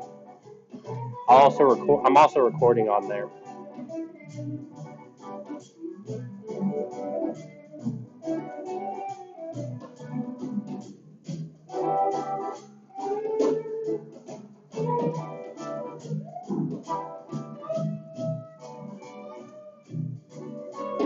Cool. And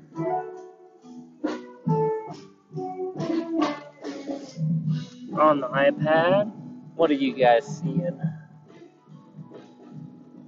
You're not quite seeing the moon here on the iPad, but it is looking squashed. Not quite seeing it like I see it. Too much glare. And can I just say, perfect weather. We don't even have any bit of... Thank you, Dr. Jones. We don't have any clouds whatsoever.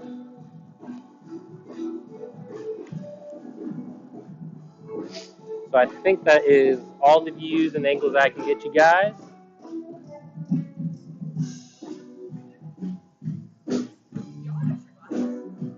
How many do you need? Just one. Yeah, there. Thank you. Yep.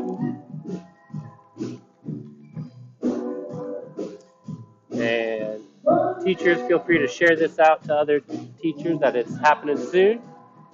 Just turn off the YouTube chat. I am not monitoring that. I don't know how to turn it off. Nice. If I could figure that out, but here we are. Lots of BOE folks. Welcome from the BOE. For those just joining, I got a few views going on here. One. And I'll switch the views a little bit once the eclipse happens. But I want you guys to see kind of me out here. because it's going to super bright out and it's going to get dark here. So once that happens, I've got two things I want to do. I need to remove the filter off of the iPad so that way they can see. And then I'm going to come over to that camera and remove the filter there so that way you guys can see. I know you guys can't see it really with the cameras because the sun causes so much overexposure, but the moon is transiting across. Super awesome. But this is stuff that you guys could see there in Kansas City is what I'm seeing now. If you got glasses, no looking at the sun without glasses. Make sure you do it properly.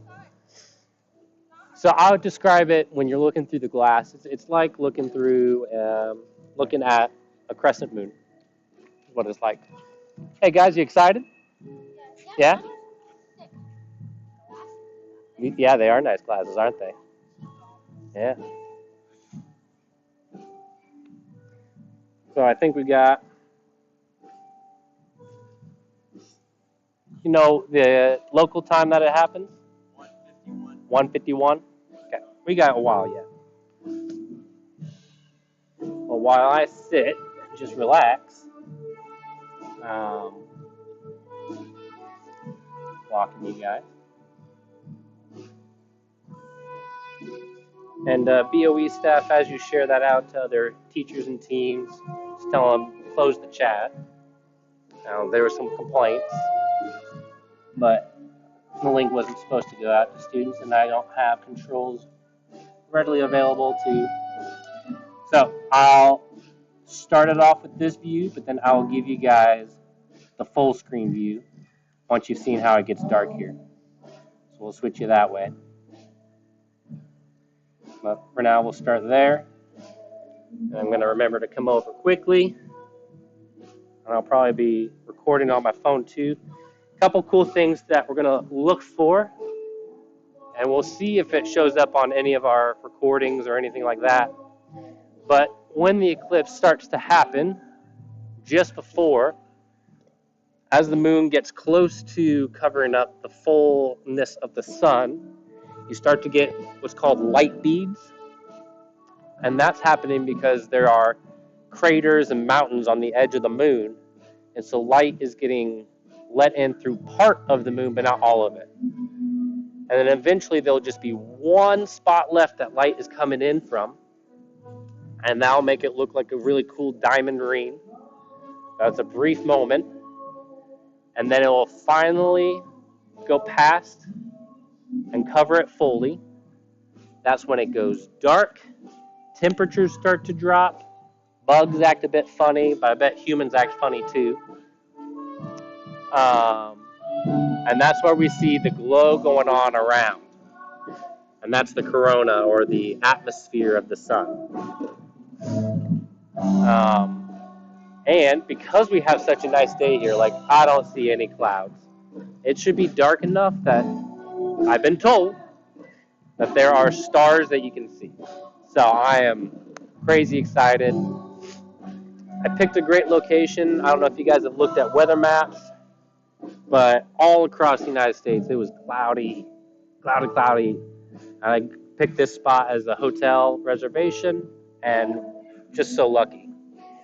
All right, let me check iPad. You guys still viewing it? Yep, center stage. Still can't quite see that there's a moon eclipse in it. Oh, yeah, you can. Now, it's more than what it looks like out on the iPad, guys. It's just with cameras, especially, we're not using like a Canon or anything super nice.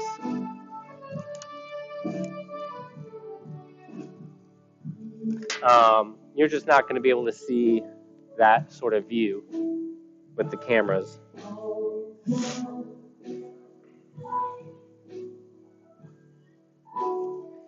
All right.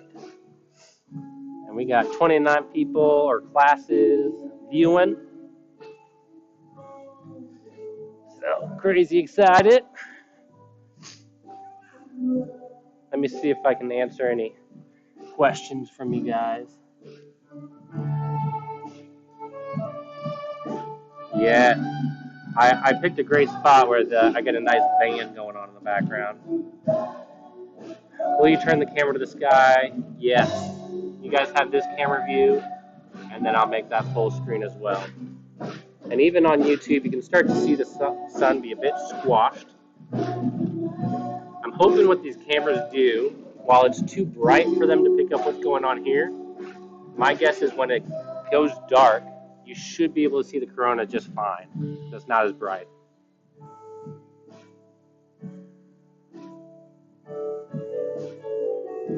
Alright, we are set. I'm told that eclipse time is at like 1. Oh, sorry, iPad twisted over. No worries, guys. Oh, yeah, you can see it coming up on the iPad there for you guys. So, I've got a team of people messaging me. Thank you for helping me out today. You should no longer be blocking the iPad view, but that's fine.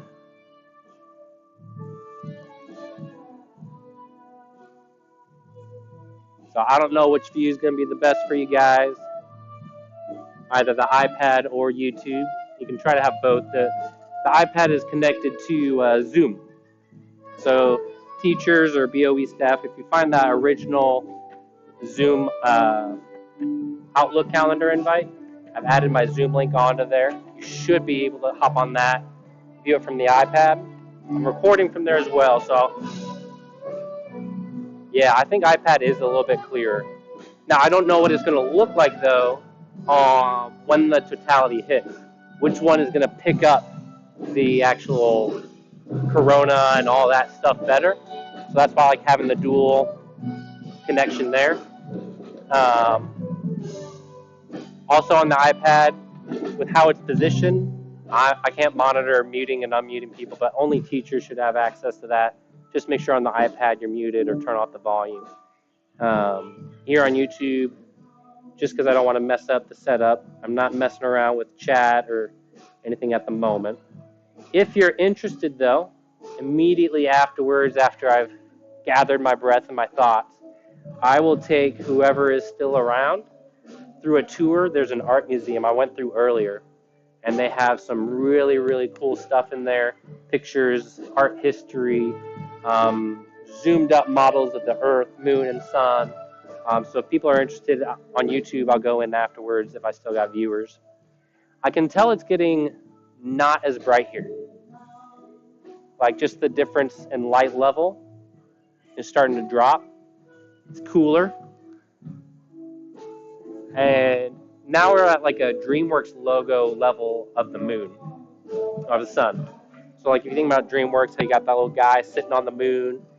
Can you press the...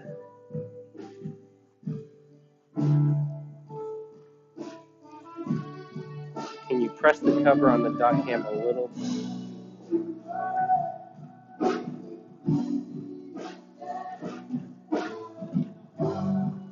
So, yeah, the document camera,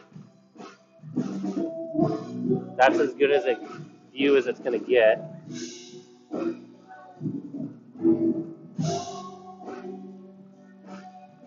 The other way that I could show the document camera, we can see if this is better.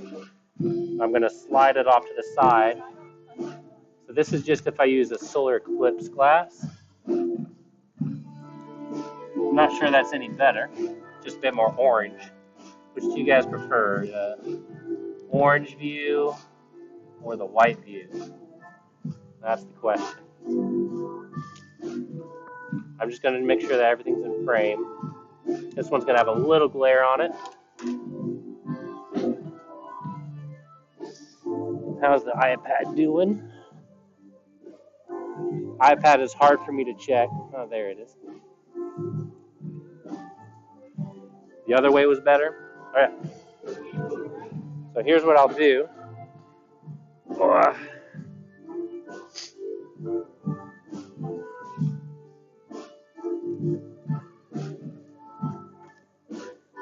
So.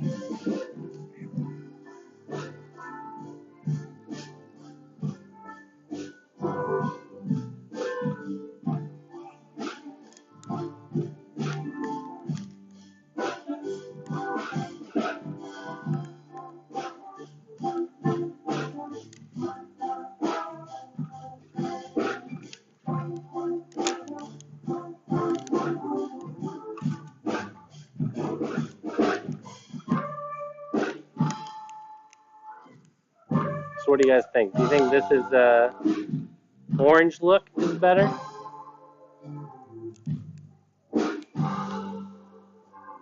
It'll be easier to pull it off.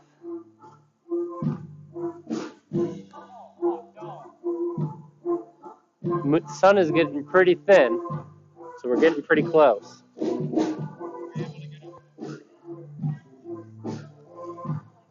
So my plan, Eclipse happens, the cover was fine. All right, thank you, Dr. Jones. That makes it a bit easier. I was having to hold the, I'll just move it so the flare, that little light flare, that's just a part of the camera. I'm keeping you guys centered. Now, the main thing, I just got the covers on. I've got the covers on mainly not to burn out the camera lenses. I don't think you guys will see a lot of the before the totality. My plan is to quickly pull off the covers so that way you guys can see what's going on. And if you're in KC, oh yeah, you can see it. Head over to a tree where there's some leaves casting shadows on the ground, and what you'll see is it looks like a bunch of crescent shapes if you look in the shadows. It's really, really cool. So I got some over here, and it's just a bunch of like half suns. So if you're going to go outside, you can check that out. I don't have any trees immediately near me, but I saw some over there, and they got a bit more leaves here in Arkansas, so I don't know if you'll see it in KC. You can just kind of tell this isn't a bright, sunny day anymore. I think they say it's turned into like a twilight. Like, it's still sunny, but like the blur between the shade and the sun is getting less and less. Temperature, I no longer feel hot. I was feeling quite hot earlier, so and I'm told the temperature just drops like 5 to 7 degrees during the actual eclipse. So we're getting pretty close. And I apologize in advance for how excited I get or anything I forget to do. And I'm trying to take a video or a picture with my boom, boom, boom, with my phone. That's going to be great, but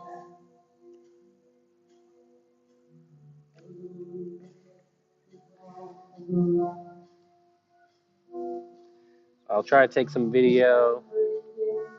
I'm recording on the iPad. Who do we got? We got 34 on you on the YouTube. I haven't checked who's on the iPad. If you guys can hear me over on the iPad.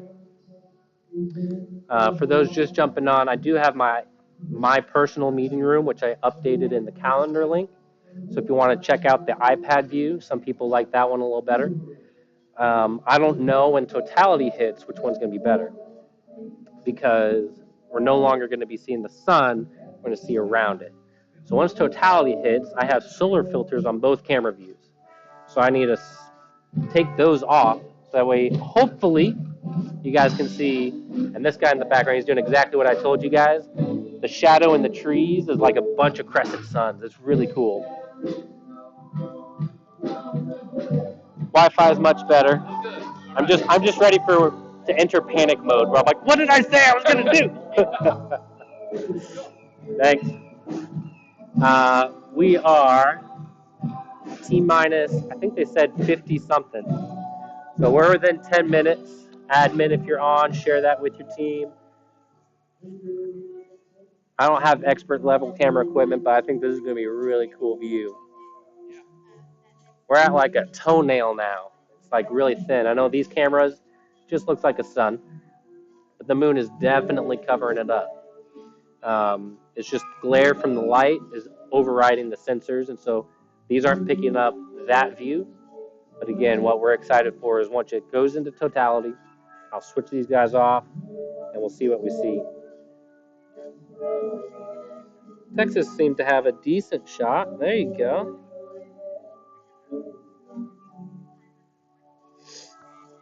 I'm going to try to take pictures with my phone, take videos, try to burn it into my memory. So,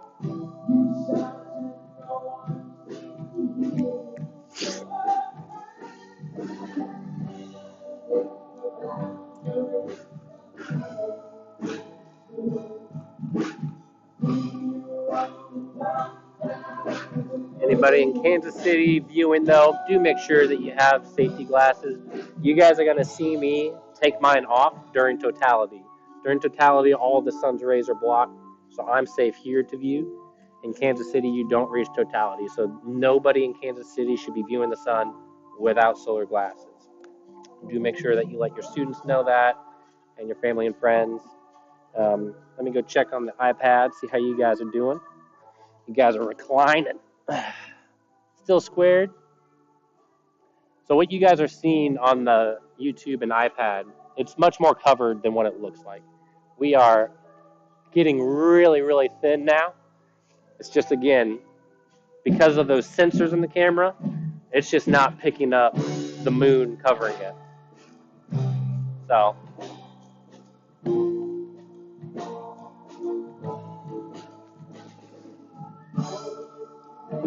Christian, do you have one of the apps that tells you the time? No.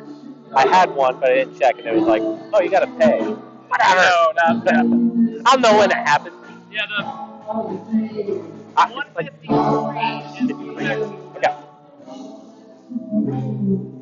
All right, so 153 is the time I've been told it's happening here. So if you've had people in your schools that are just waiting for the totality, let them know, hey, coming up, 153. Let's do a practice round, okay? So we have this view. We're going to go, wow, it got dark. So you guys will see that here on the YouTube first. I'm going to slide the camera view, so that way this is no longer filtered. I don't know how much of the sky this camera will pick up. I'm just hoping it does. Then I will switch you guys to full screen mode. I'll come back and move this camera around so that way you guys can view things. I'm gonna go take off the solar cover from the iPad.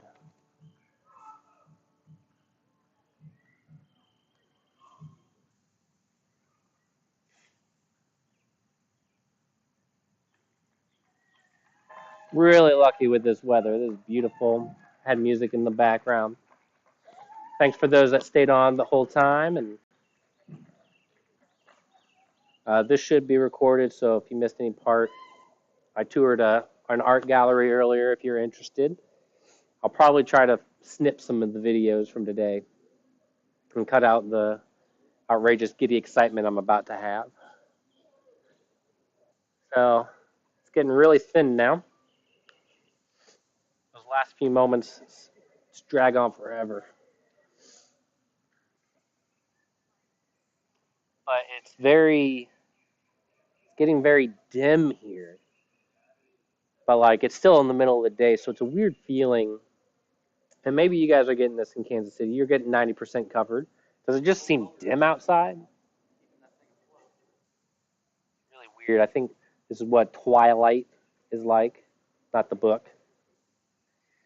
So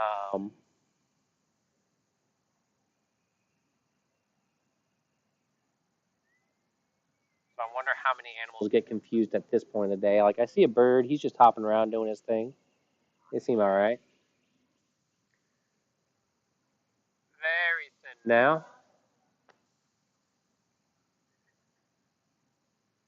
Dusty. Yeah, forgot to put on my glasses.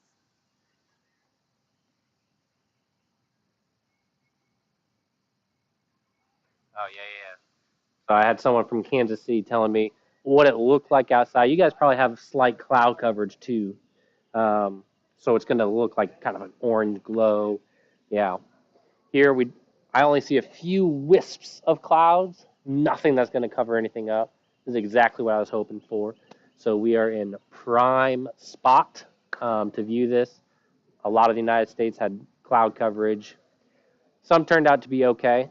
I'm just excited that here it's looking really good.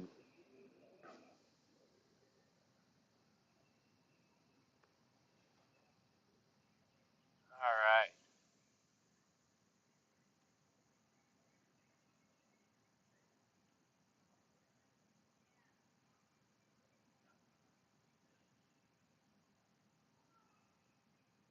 I got some siblings on here.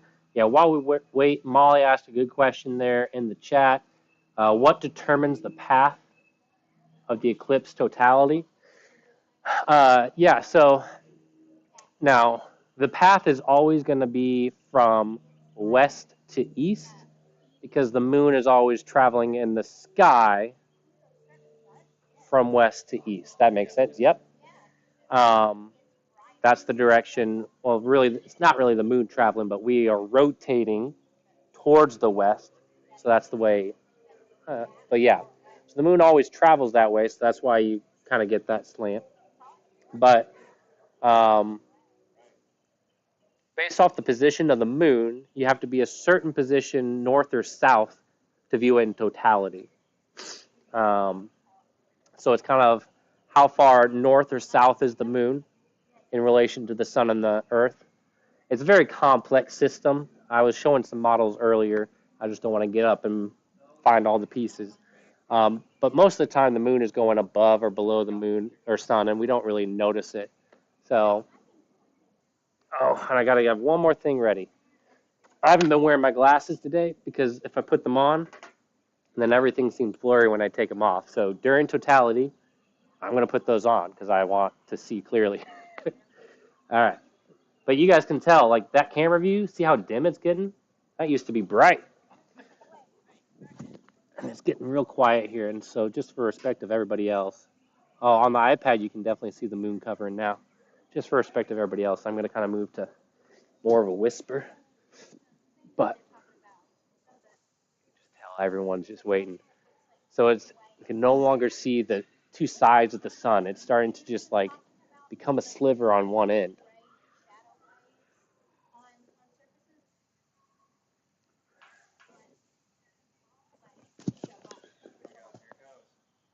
All right, we are down to the last little bit. It's just like a thin line. I think we're going to start to see some being soon, which would be amazing. I can feel excited. Like, I've been wanting to see this forever. So my body is like, oh. And as it comes down, it's just like getting more and more. Like I'm energized. I bet my heart rate is it's above 100. Not healthy. Getting real dark now. Getting real dark. We just got like centimeters of the sun left. It's coming down. I can hear people at the stadium counting down. Really dark. I bet you guys can see that on YouTube. Here we go. Last little bits left. Nearly dark. You can see little beads. Crowds cheering in the background. Oh, I can see a star, guys. Oh my gosh. Let me show you what's going on here. Oh, this is crazy. Looks like daytime on that. I don't know what the iPad's seeing. I can see a star. Let me see if I can show you guys anything. I'm going to switch over to this. Looks like daytime on the camera. I'm telling you, that is a dark sky. Oh my gosh. Phone, phone, phone. I wonder what the iPad's looking like. I am recording on that. Yeah, these cameras that I've got just are not capturing this at all. Oh my gosh. iPad, how's it going there? It's beautiful. iPad seems dark. Oh, iPad, I forgot about you guys. I told you if I get something, boom. How's it looking? There. Oh, the iPad view. You guys got it. There you go. I'm so sorry. See how there's a star there? Boom, boom, boom, boom, boom. Okay. There's like a little bead at the bottom. Wow. I am sorry. iPad, you guys got missed out on a minute of totality. But you guys can see that star in the bottom right. I mean, YouTube is just dark here. I mean, just see how dark it is here. But there's a star. You can see it there. There's a star there if you're on YouTube. The camera just does not capture that. Holy cow. You can see the corona all around the moon. It's just like rays streaming out.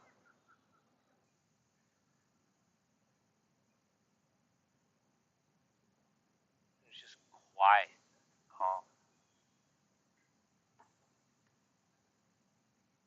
Yep. So on YouTube, the video is not great. I've got it recorded on the iPad. I'm gonna clip that, get it posted and sent out.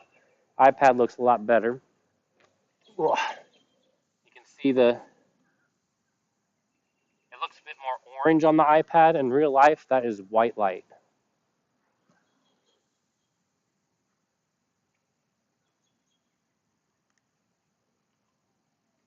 My neck hurts and it doesn't matter.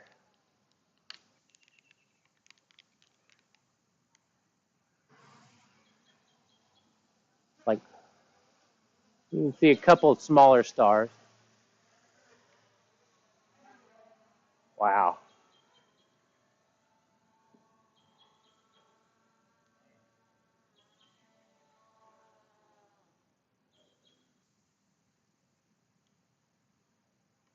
If you were to be wearing your solar eclipse glasses right now, you wouldn't see anything. It's not bright enough for them to pick it up. I'd be taking photos and videos with my phone, but it just can't capture it. Not good enough camera.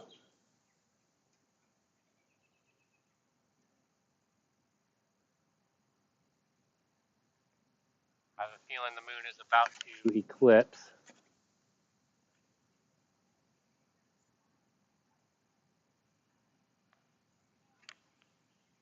This is such a long eclipse. This is like the lights turned on. The college lights turned on. I thought it was nighttime. That's hilarious. I think we're nearing the end of our totality. You can see little beads coming up on the bottom. Oh, there it is. And now everybody here needs to be wearing glasses again. Wow. Just wow. I know that the YouTube video was not as good as you'd like.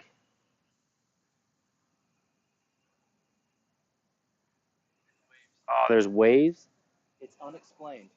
What? It's probably, I mean, I would think it's Atmospheric? atmospheric or the solar flare. Sort of like a Lorenz effect, just using the moon. Yeah. Incredible. Huh.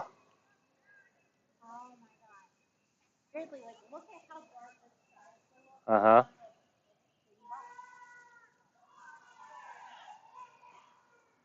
So one last thing I can show you guys.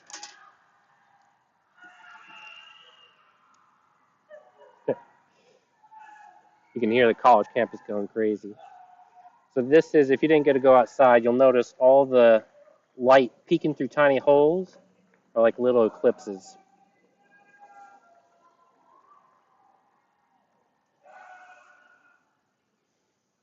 So now it just goes reverse of what we were doing. Sorry, iPad, you guys are probably blinded.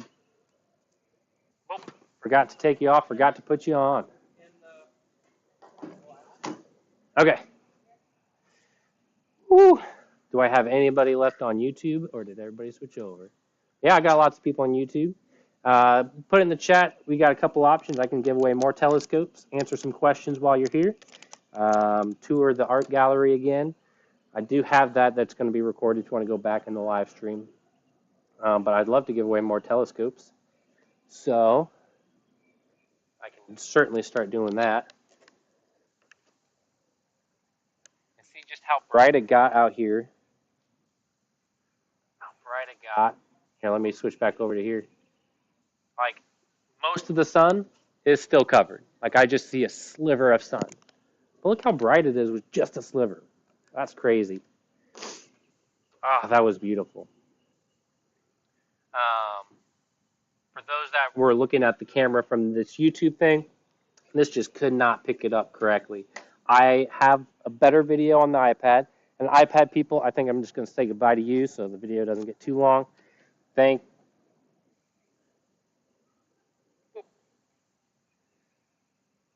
that's going to be recorded. I'll get access to it. I'm going to clip it down or make it a streamlined video or a time-lapse video. So that way you guys can view that. Just an amazing experience. So more telescopes and another tour. I love it. Let's pull it up, and I'll give away as many telescopes as I can. There we are. Perfect. Loading right back up. So the next solar eclipse, I need to invest in some crazy good camera equipment. No way. It just could not capture how beautiful that was.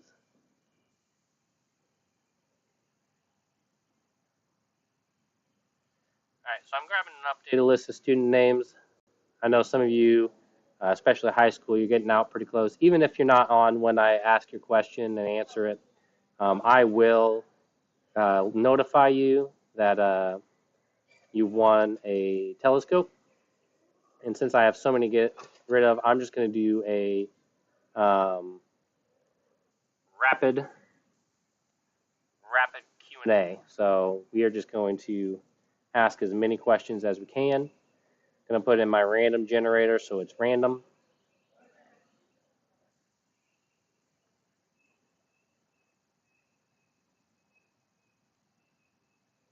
Those of you that are hopping on the live, if you want to go back and see what it looked like, this camera was not able to pick it up very well. It's still interpreted as it being a bright day.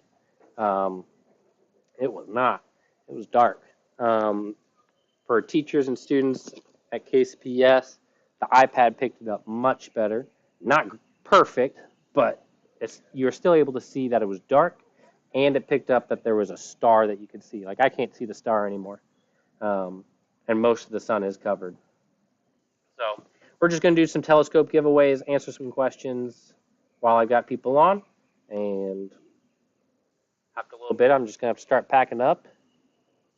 But this was a beautiful, perfect day.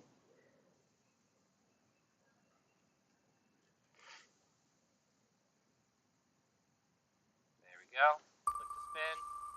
We're spinning.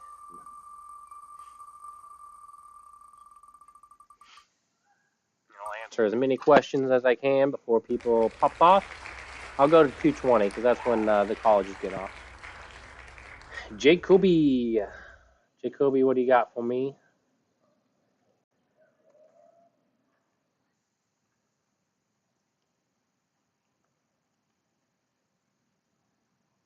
Can you please explain what a black hole is? What a great question. I love black holes. So when we're talking about black holes, these are formed when you have a supermassive supermassive star. All stars die eventually. They run out of fuel. The fuel is keeping the gravity from collapsing on itself.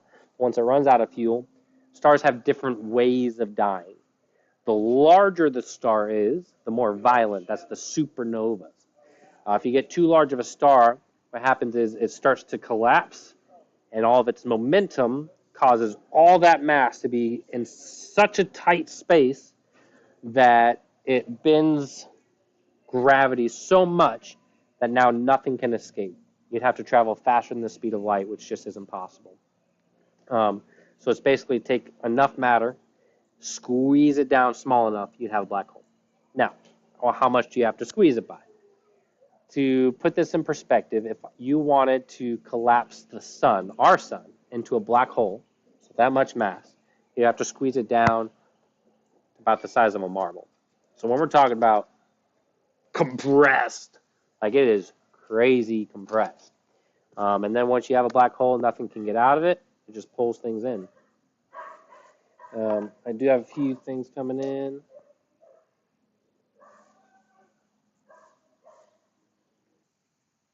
Answering questions.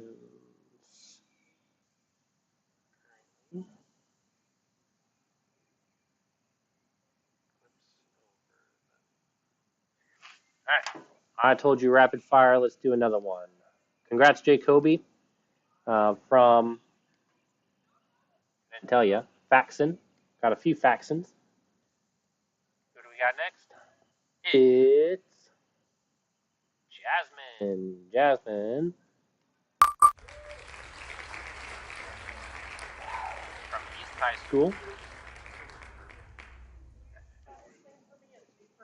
Based on science, is the world ending soon? No. If so, most likely, how would it end? So if the world were to end, based off science, you're looking at meteors. You'd have to have a very large meteor to end life. Most, you'd have the impact, and then that throw up debris. Super volcano eruptions. The thing is, most of those won't impact the entire civilization, but it would just make it hard because if too much stuff gets put in the atmosphere. We don't have any asteroids that we can see coming to hit Earth, and there's no super volcanoes likely. So according to science, we're okay. So do I or not believe in aliens? I believe that there's a likelihood, not guaranteed, that there's life in the universe. The question I think is more difficult is there intelligent life? And I just don't think that there is. So let's jump to the next question. Great questions, Jasmine. And next question. How many people do we still got on? And you guys can always go back in the feed if you want to watch any of that. Still got 19 of you. Amina. I know. Amina from Central Middle. Dr. Shin. Congrats. You got to tell us. And your question for me is, why do we have to use special glasses to look at it? You need special glasses to look at the sun. To look at the eclipse, so outside of the sun, so during the full eclipse, like what you guys saw, I didn't need my glasses. But just to look at the sun, so leading up to and afterwards, so like the moon is still covering most of the sun. To look at that, you need solar eclipse glasses, or else it's going to damage your eyes. Great question. Next question.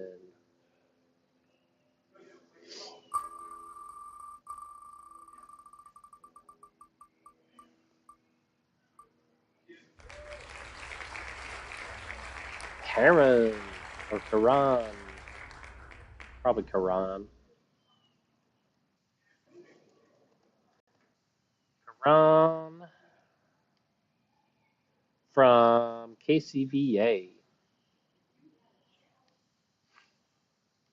How do the glasses work? Simple answer. They block out pretty much all light except for really intense light. You can think of them like a person who welds. A person who welds does that because the reaction there is so bright it starts to damage their eyes. So once they start welding, they can see with that shield. And the same thing here. The only light that's able to get through these is really bright. So when you have these on, the only thing you can see is the really bright sun. Great question, Karan. You just got a telescope. Next up, rapid fire. How many can I give away? Boom, boom, boom, boom, boom, boom, boom, boom, boom, boom, boom. Ashe.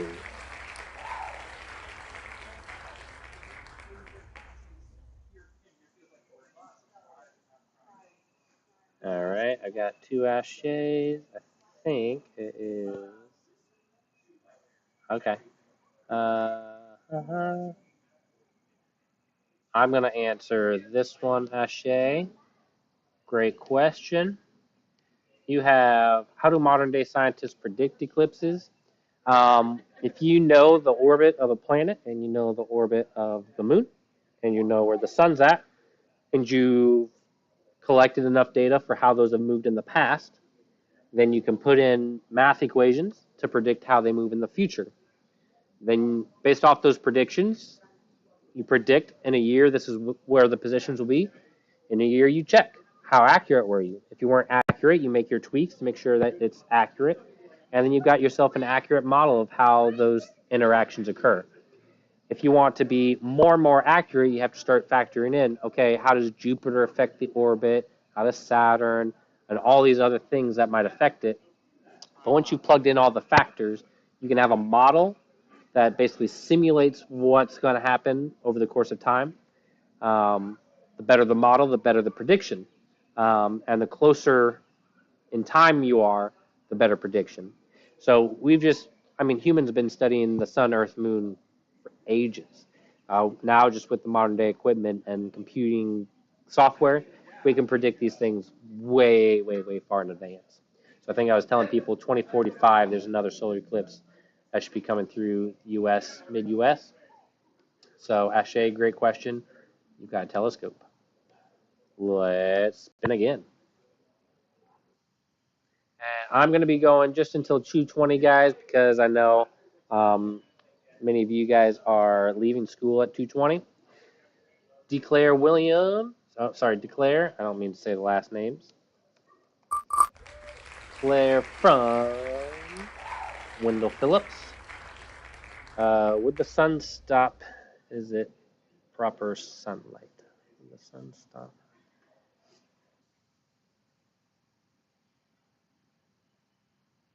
I'm not sure what that question is. I'm going to answer what I think it's asking. Would the sun stop its sunlight?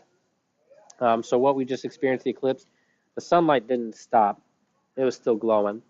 But the moon passed in front. Just like my hand passed in front, there's a shadow.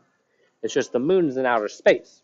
And so when the moon blocked all that light from space, now there's no light to refract in our air, which is how we see the blue sky. So all the sky above me became not lit up, which is what it's like at nighttime, which is why I was able to see a star. So the sun was still glowing, it was just blocked. Great question, and let's go to the next one.